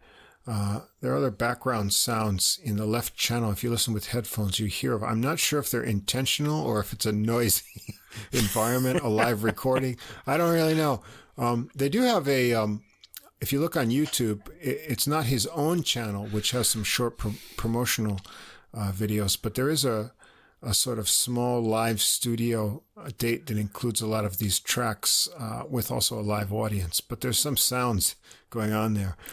Sounds like someone's moving chairs around the studio. I'm not sure. About midway through, an ostinato bass line develops, and he does like the ostinato bass line. Yes, I was going to say that. It's on every track. On every track, he gets the groove going. And but here, too, there's another kind of... Pharoah Sanders inspired tenor solo from Netzer. It's really cool. The bass line gets more rhythmic, and as it builds, and then Peskov on the drums lays down some really cool heavy beats. The horns join in again together, and when it fades out, there's kind of this weird sitar-like kind of fret noise in the right. I'm not sure what it is, but a lot of intriguing sounds on this album. Yeah. 3, Vertigo. Starts out with kind of a reverby effect on the piano opening. Must be just like a studio type thing. Rubato ballad theme comes out for Avraham's trumpet, and she's got a really fat, warm sound in the lower register, and a slow 6/8 beat develops with kind of interesting percussion accents. The piano adds weighty chiming chords, and the volume builds with heavier drumming that pushes Avraham's trumpet to more intensity, but she keeps mostly restrained on here. Now, I will say, visually, if you do check out the YouTube video, we can call this band a hair band because, man, they've all got all kinds of hair. Hasan has got a really like a man bun and a big hairdo and a quite impressive beard. And then on trumpet, Avraham herself has got a really kind of a frizzy, impressive hairdo going. But you've got to give the big beard award to Peskov on the drums. The ZZ Top Award. Yeah. It's amazing he can execute these really detailed lines without his beard getting in the way. And coming up on that, Netzer's just got a little bit of stubble going in the video there. So anyway, it's a real you beard. You have to have your Frank beard in the band, don't you? Yeah, you have to get your beard going in there. I want to mention though about the trumpet solo, and this is a really East European sound. I remember the recently deceased Tomasz Stanko. I'd heard a few records of his, and it's got this really sad sort of Teutonic, melancholy sort of kind of wide sound tone, to it, and she picks that up. I feel like she's in that kind of it's not technical at all. It's just very sonorous and warm sounding. Yeah. The next tune is number 4 is Camino. Now this is interesting. There's some rhythmic elements that are interesting on this album here, and this piece and the next one, it's a fast 6/4, which is a tempo we don't hear, a meter we don't hear very often.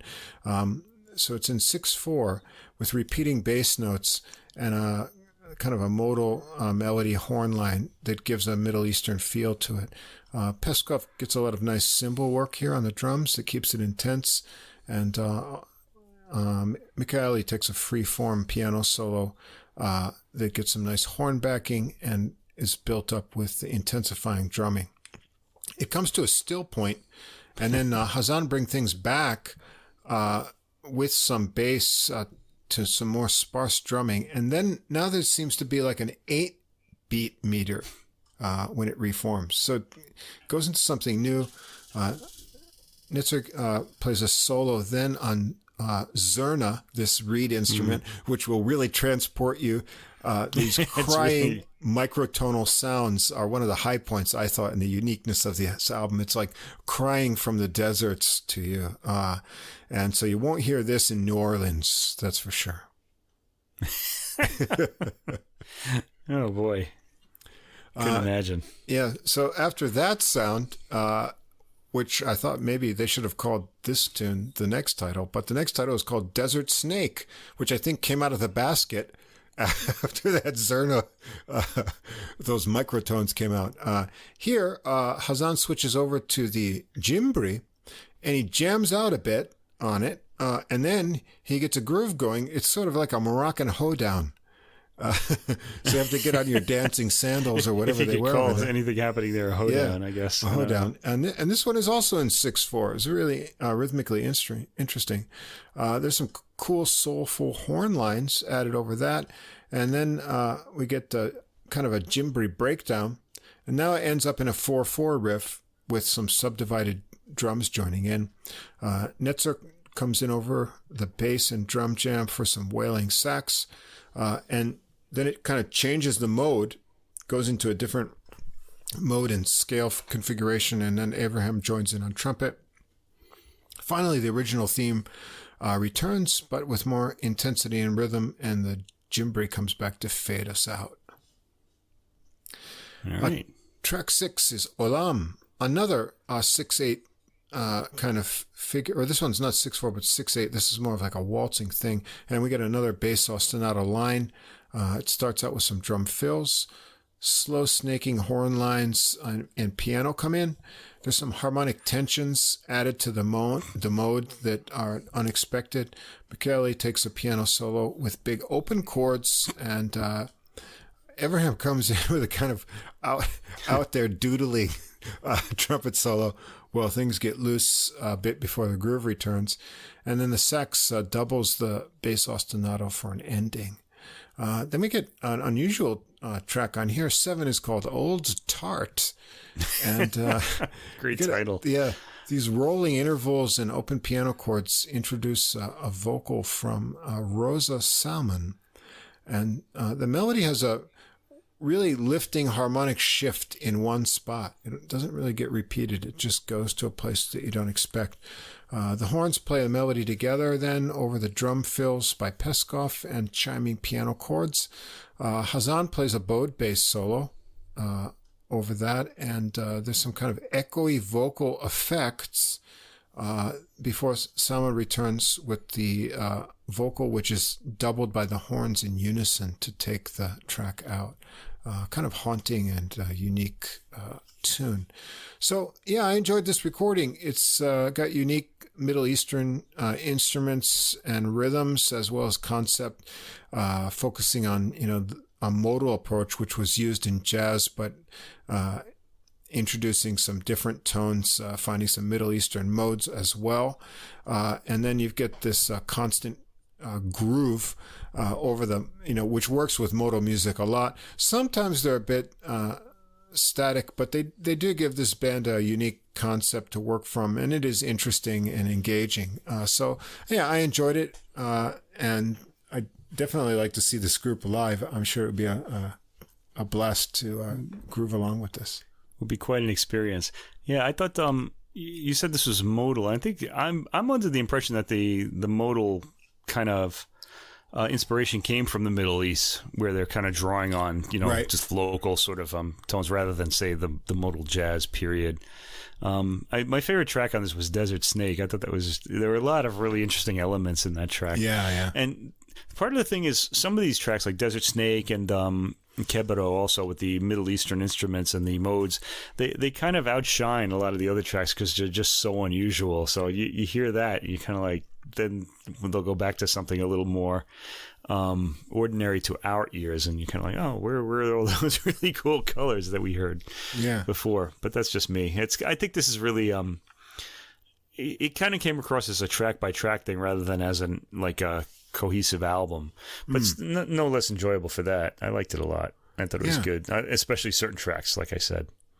Yeah, the idea of course, a lot of music, especially folk music, is in different cultures is modal, and some classical music too. And then in the 60s, when, jazz musicians started to just take that approach as something new and fresh, as Miles Davis focused on.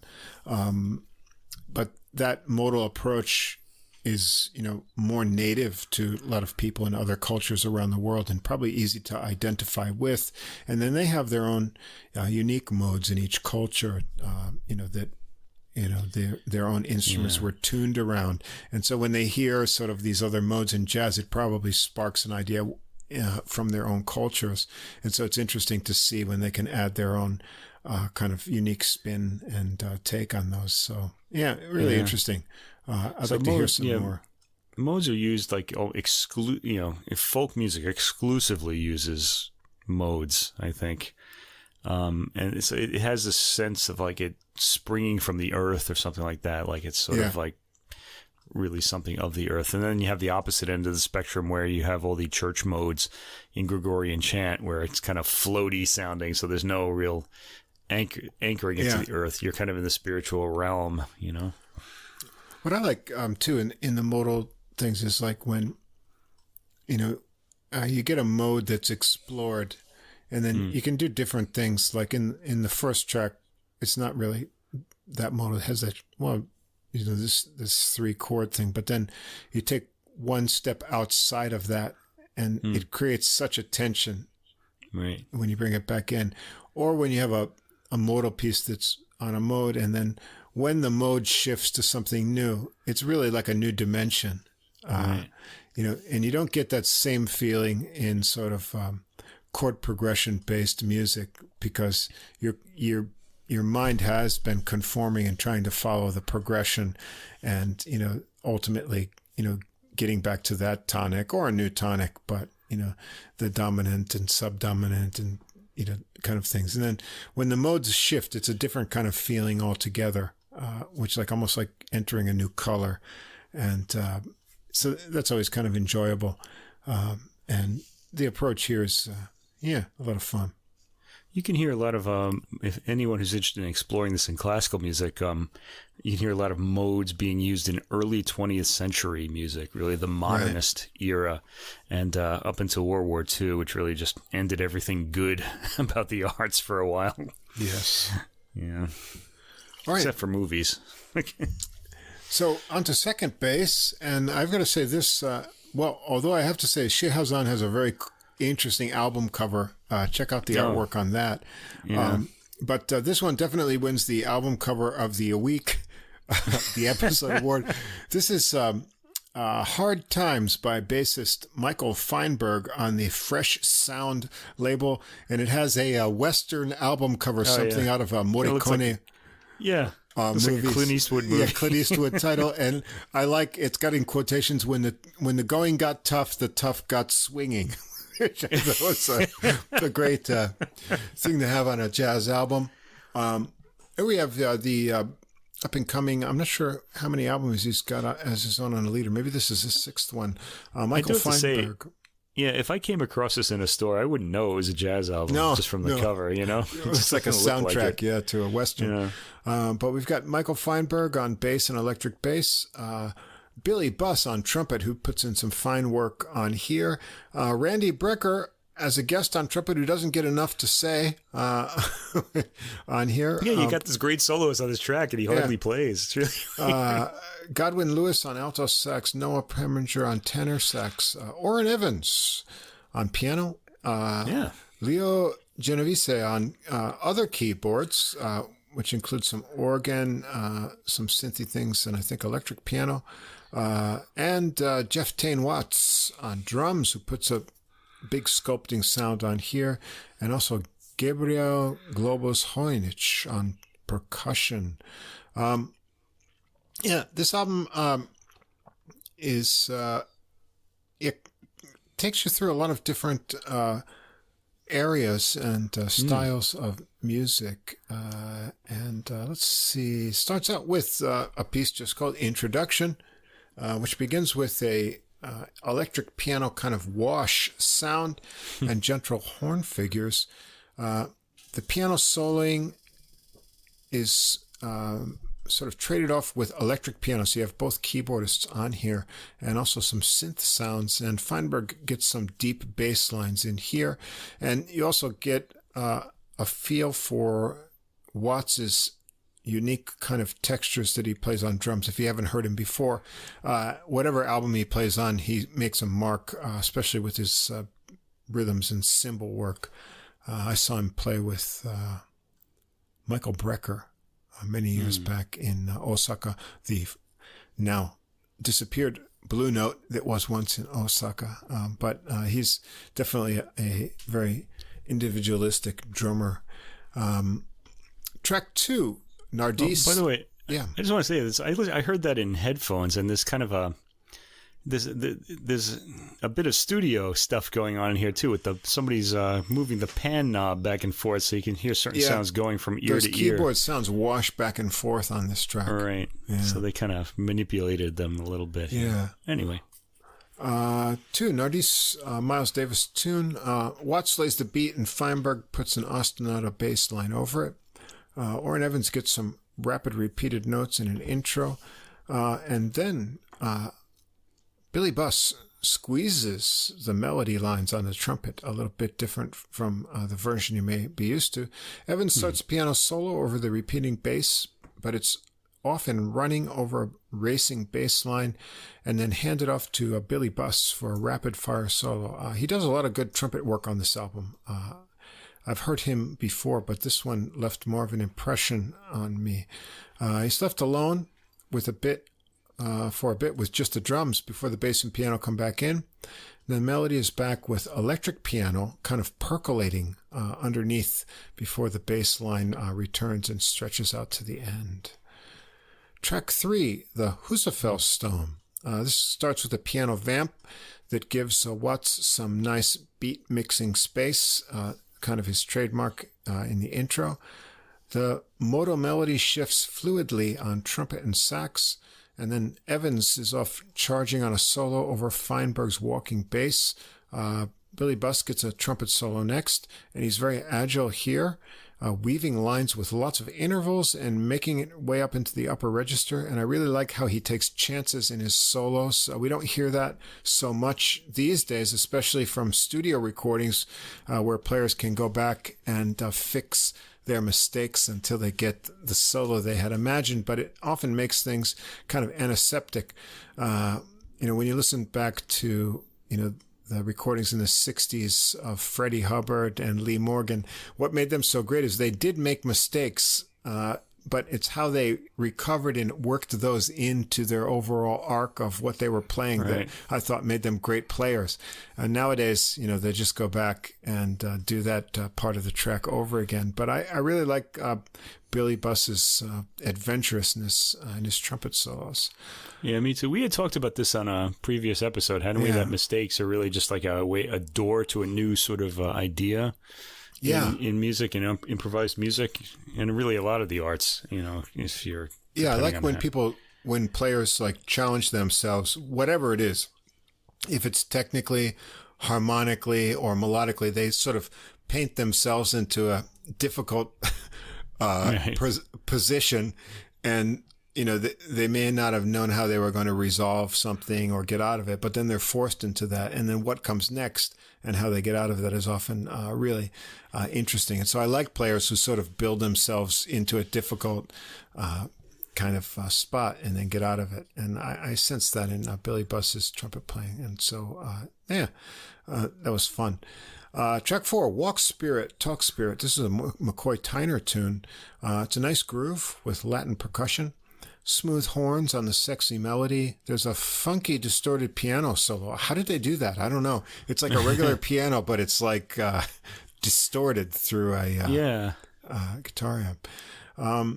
It's probably a distortion pedal. It must somehow. Be something. That's what it sounds like. Because it doesn't sound like a synth. It sounds like a real piano sound, but it's distorted. Watts lays it thick behind the piano, and then there's also congas in there too. There's a piano vamp out with more Watts playing some beats, and then a kind of lightening up over the conga to fade the tune out. Track 5 is also a McCoy Tyner tune, Three Flowers. Here we get a Genovese piano trio kind of format here. It's got a 6/8 feel with Feinberg taking the first solo. Piano solo next with some intense runs, hammering some low chords. It turns placid for a bit, and then finally it gets funky and frantic. This one, what did I say here? Oh boy. I don't know. Maybe I didn't say anything. No. Okay.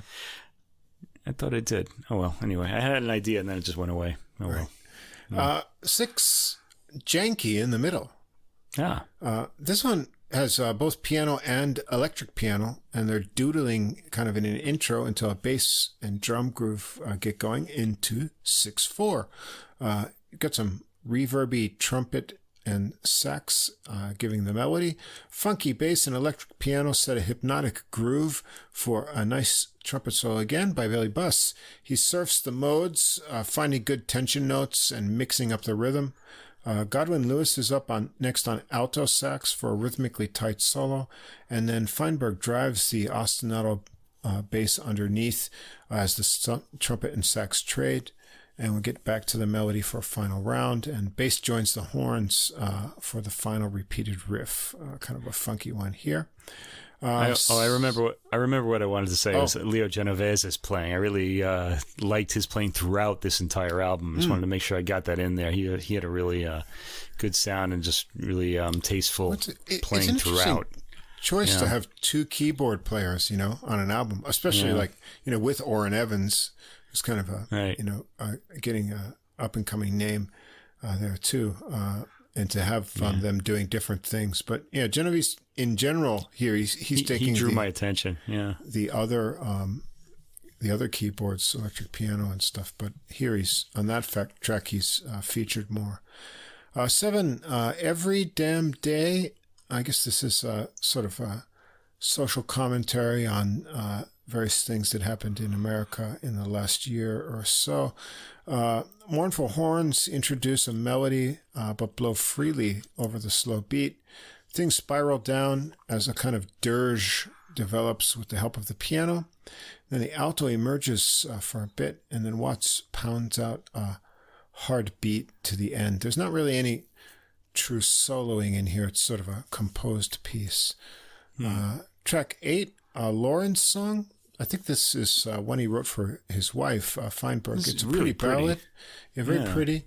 And Feinberg here switches to electric, and he takes a bass solo over other bass lines. So I assume it's like, multiple tracking bass. The tune gets more energetic with Watts' beat and subdivisions that he adds. And Genovese has a electric piano solo here as well. Then things get quiet for a bit with an alto sax solo, and then they return to the pretty theme for the end. So nice ballad. Track 9, Monkeys Never Cramp. Great Not title. sure what that means, but it's a nice title. This is I fun. think it might have to do with them swinging in the branches, and they never like get a muscle cramp and fall or anything. That'd be dangerous if something they like fell that. out. Yeah. Yeah. Anyway, this is a funky and fun horn and synth intro. The synth gets a solo. That's Genovese on synth there. And Randy Brecker is up next. And as always, he gets some nice lines in, but it's over before it begins. And so I wish they had given him a few more choruses to blow out on and do all the things that Randy Brecker does. So it's a very... or at least giving him more tracks on the album or something. He's only on this track. Yeah, it's a very small cameo here. Track 10 is... a little weird one. It's called Outro. It's only a minute long. It's a short organ swirling, modulating into a gospel kind of ending that feeds into the final track, which is the title track, Hard Times, which keeps the gospel-y thing going. It's a swinging tune with trumpet and sax trading off the melody into another inspired and playful trumpet solo by Billy Buss again, and they all come back for the melody. So it's a mix of originals and covers of jazz originals, Miles Davis, McCoy Tyner. Feinberg, although he's the leader, he shares the spotlight quite generously here. Watts puts his identifiable touch with his kind of signature type of drumming here. And there's a nice mix of variety and freedom. It's a bit uneven in the material selection, but overall pleasing, and I really enjoyed the trumpet work by Billy Buss on this. So a bass leader, but he shares with his big cast of other major players. Indeed he does. And you mentioned Billy Buss, who was great throughout. I also enjoyed, as I said, Leo Genovese. I liked his playing a lot. Wait, Genovese, you say?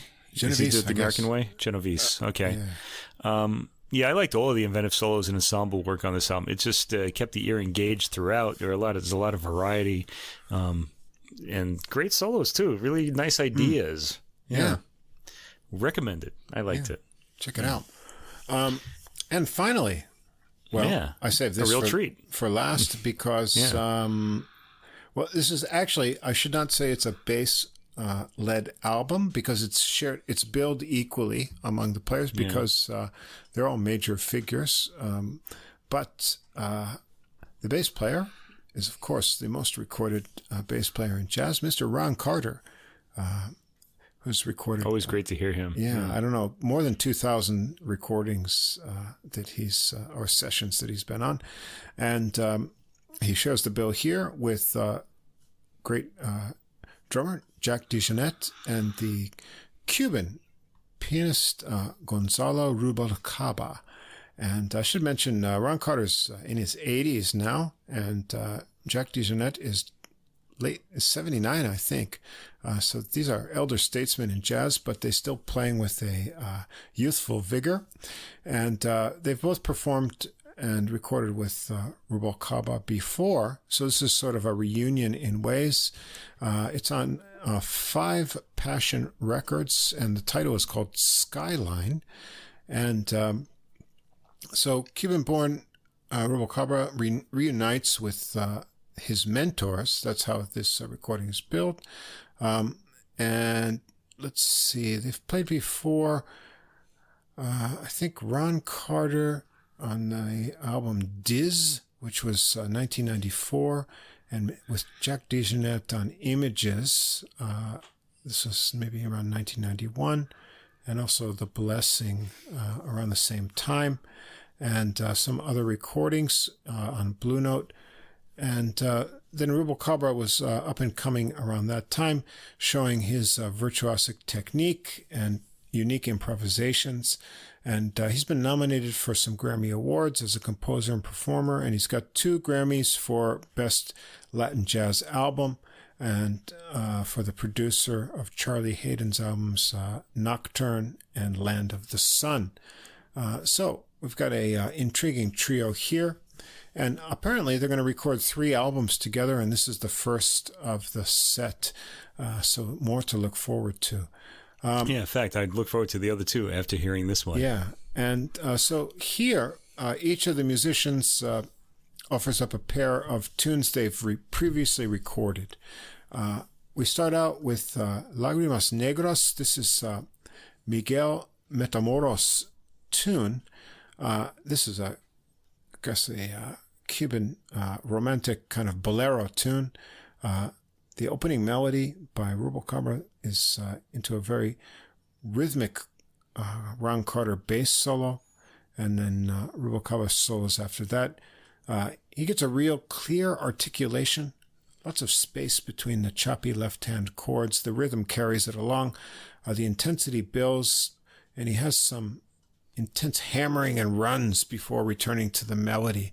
So, it's this kind of bolero pace builds up a tension that, sort of...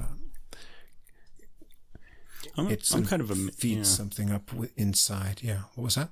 I'm kind of amazed at how much the rhythm section brings to this. I mean, Ron Carter, you mentioned he had his solo. He's got such presence. You really, your ear gets drawn towards that bass sound. It's a big fat sound, really warm. And what he's playing, and the Jeanette has this kind of Latin feel in the drums too, the Latin rhythm. They brought a lot for only two people. It's amazing. Yeah, I like, Dejanette is he's not a heavy drummer. He's much more a finesse and textured player. So if you listen carefully to the small things he does, both in the cymbal work and then, textures that he gets on the snare and even on the toms, there's a lot of subtlety that comes out really well in a trio format. Track 2, Gypsy. This is a Ron Carter original. It has a relaxed bass intro, and Rubalcaba tinkles in on the keyboards with that. Dejanette starts a cymbal beat, and Carter gets to walking bass line, and he has some really interesting skips and glissandos in there. He settles into a groove, but he always keeps it interesting with some unexpected elements. Rubalcaba plays chords and lines with a lot of room to breathe in between. Then he inserts some kind of dissonant rumbling passages that dissipate into runs. And then the tempo kind of picks up mid-tune. Carter varies up the bass lines again. The tempo winds to a stop, and then the bass and piano slowly step to a resolved ending. 3 is Silver Hollow. This is a Dejanette original. It's got a rubato piano intro, and then a slow waltzing tempo is set by Dejanette and Carter. Rubalcaba delicately places piano phrases between Carter's bass intervals. Carter keeps it rhythmic as he gets some melodic space, and he adds some really pretty glissandos, bends, and overtones as well. And Dejanette, although it's his original tune and he sort of hands it over to Carter, he has some very delicate cymbal work throughout. Nice, subtle piece here. Yeah. 5, Promenade. Rubalcaba, original. This has a drum intro, a nice snare accents that go into a slow swing on this tune. Sounds like he's using brushes on this too, right? Yeah, and this is dedicated to Ron Carter. There are some sudden pauses in the melody that keep you on your toes. Carter takes the first solo, and he stays in the lower register, and Rubalcaba is up on next. He plays rather relaxed and wistful lines, and then he hands it back over to Carter for some more bass. And after a reprise of the melody, Dejanette gets a chance to showcase some complex rhythms and nice dynamics. And the bass and piano add some riffs for flavor when they bring it to a close. Now we've got another kind of Cuban tune by Jose Antonio Mendez, Novia Mia. This has a really gentle feel to it. It's a piano and bass duet. Rubalcaba shows a very soft touch, and even more from Carter. Actually, if you listen to this just casually, you'll think it's a piano solo piece because Ron Carter is barely there. You'll have to double check.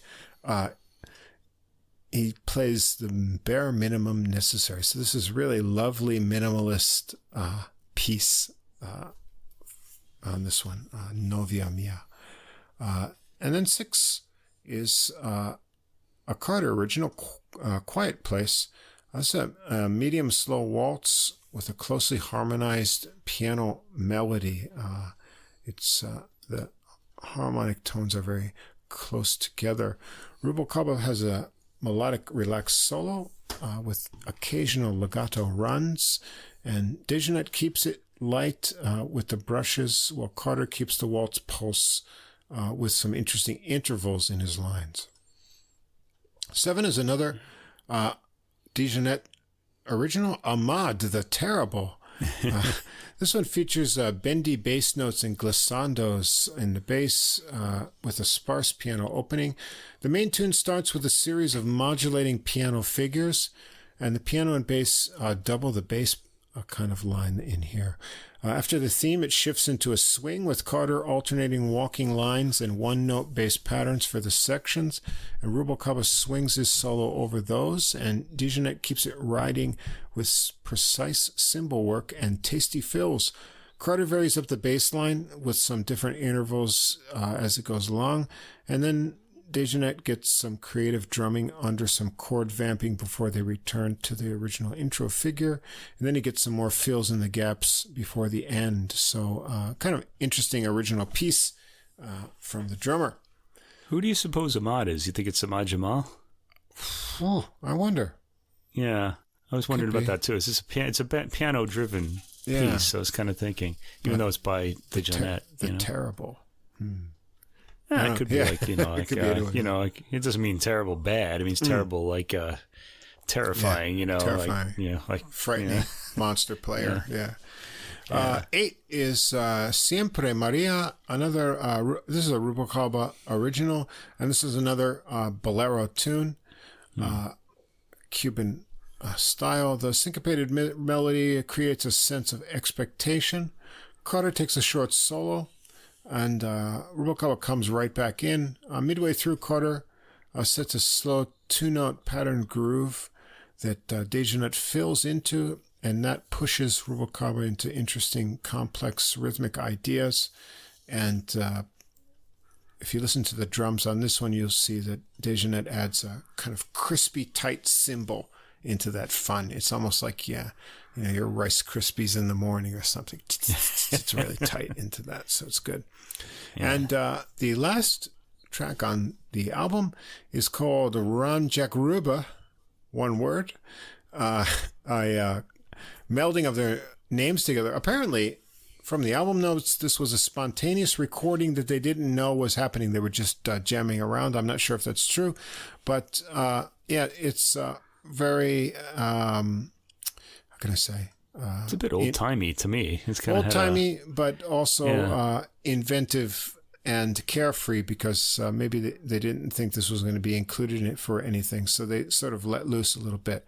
So Dejournette starts out with a medium swing fun. As you say, it's an old-time kind of just basic swing. Carter digs in with stop and start bass lines, and then Rubalcaba finds kind of fluid swinging lines through this, but the swing gets harder as they go along. Carter gets some space for soloing with only the drums. The piano drops out for a while, and then Rubalcaba comes back in, and things build up with heavier chords that he plays. He starts extending the lines harmonically, and he works up into some trilling. And after things get intense, they turn to a bit daintiness towards the ending, and maybe because they plan on including this, they play around with the final notes just in good-natured fun at the end. Overall, it's kind of engaging recording, a lot of freshness, a variety of material. Players who have played together in before, reuniting, kind of old friends having fun together. This one, they're including a few tunes that each player has recorded before. They seem familiar with the material, and supposedly we're going to get 2 more recordings out of this combination, which seems to be a nice mix of elder statesmen and jazz. Rubalcaba is still pretty young, in his 50s. So I think he enjoys playing with these jazz legends, and so you get a mainstream kind of modern post-bop jazz with a heavy Latin influence in there too. Inspired playing, great technique, just the right amount of drums with finesse. Ron Carter's confidence and deep sound, and Rubalcaba's, fantastic technique and Latin influence. So, yeah, I enjoyed this one a lot, and I'm really interested to see what they pull together for the next set. Yeah, me too. I wanted to mention I loved Ron Carter all the way through this. All three of them were great. But especially on the last track, the Ron Jack Ruba one, Carter is doing something really amazing on this track. He's always he's sort of putting in these little solo bits while he's pinning down the harmony for the other players. It was like an amazing thing. This is someone with a lot of experience. It really knows his trade really well. And I thought you heard it a lot we hear it all the way through, but you hear it especially on the last track. Yeah, this is a great, enjoyable album. It's kind of loose, good feeling all the way through, and it ends on this joyous note. I enjoyed it a lot. Looking forward to the next two. Yeah, what I like about Ron Carter is, you think, bass is important to the groove, and so, bass players lay down the groove. But what I like about Ron Carter is he never lets you get too comfortable. Like, you can't completely get into some sort of mesmerized kind of zone with his playing, because he's going to change it up. And he's going to keep you on your toes. Yeah, he's going to stop doing something or add something new that will, make you stay awake if you're following what he's doing on the bass. So he always keeps it interesting, and that's admirable for, someone still in his 80s. He can keep up. He hasn't lost anything, and he still adds some wit and kind of unexpected things in his playing, even at that age. So may he keep plucking those bass strings. May he keep for another decade at least, all the way through. Yeah. So there you have it. So that turned it. Yeah. All those basses. There we are. We're all those bases loaded. We've got 3 bass in the jazz and a bass in the classical to drive you to the home plate on this Halloween Eve, episode 35 of Adult Music, the podcast with music for the mature mind. It's been a nice episode. We didn't go 3 hours this week, so we were back to our kind of normal length since we restarted in autumn. So I guess that's around the 2 hour length, huh? Yeah, right about 2 hours, a little over 2 hours. Yeah, that's okay. We've got a lot more in We're still aiming for an hour and a half, right? Yeah, we were aiming for an hour and a half, yeah. So. Well, part of the reason we're going so long, though, lately is because I've been going track by track through the classical recordings. And I feel like that's an important thing to do with, contemporary composers, because these are really unique recordings that might need a little unpacking.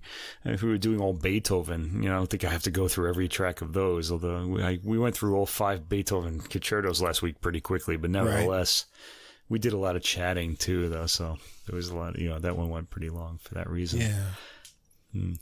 Well, it'll depend on whatever we've got on the menu for that week, and we've got a lot of things, specials coming up in the next few weeks for the fall. I've got so much jazz. I don't really know what to feature.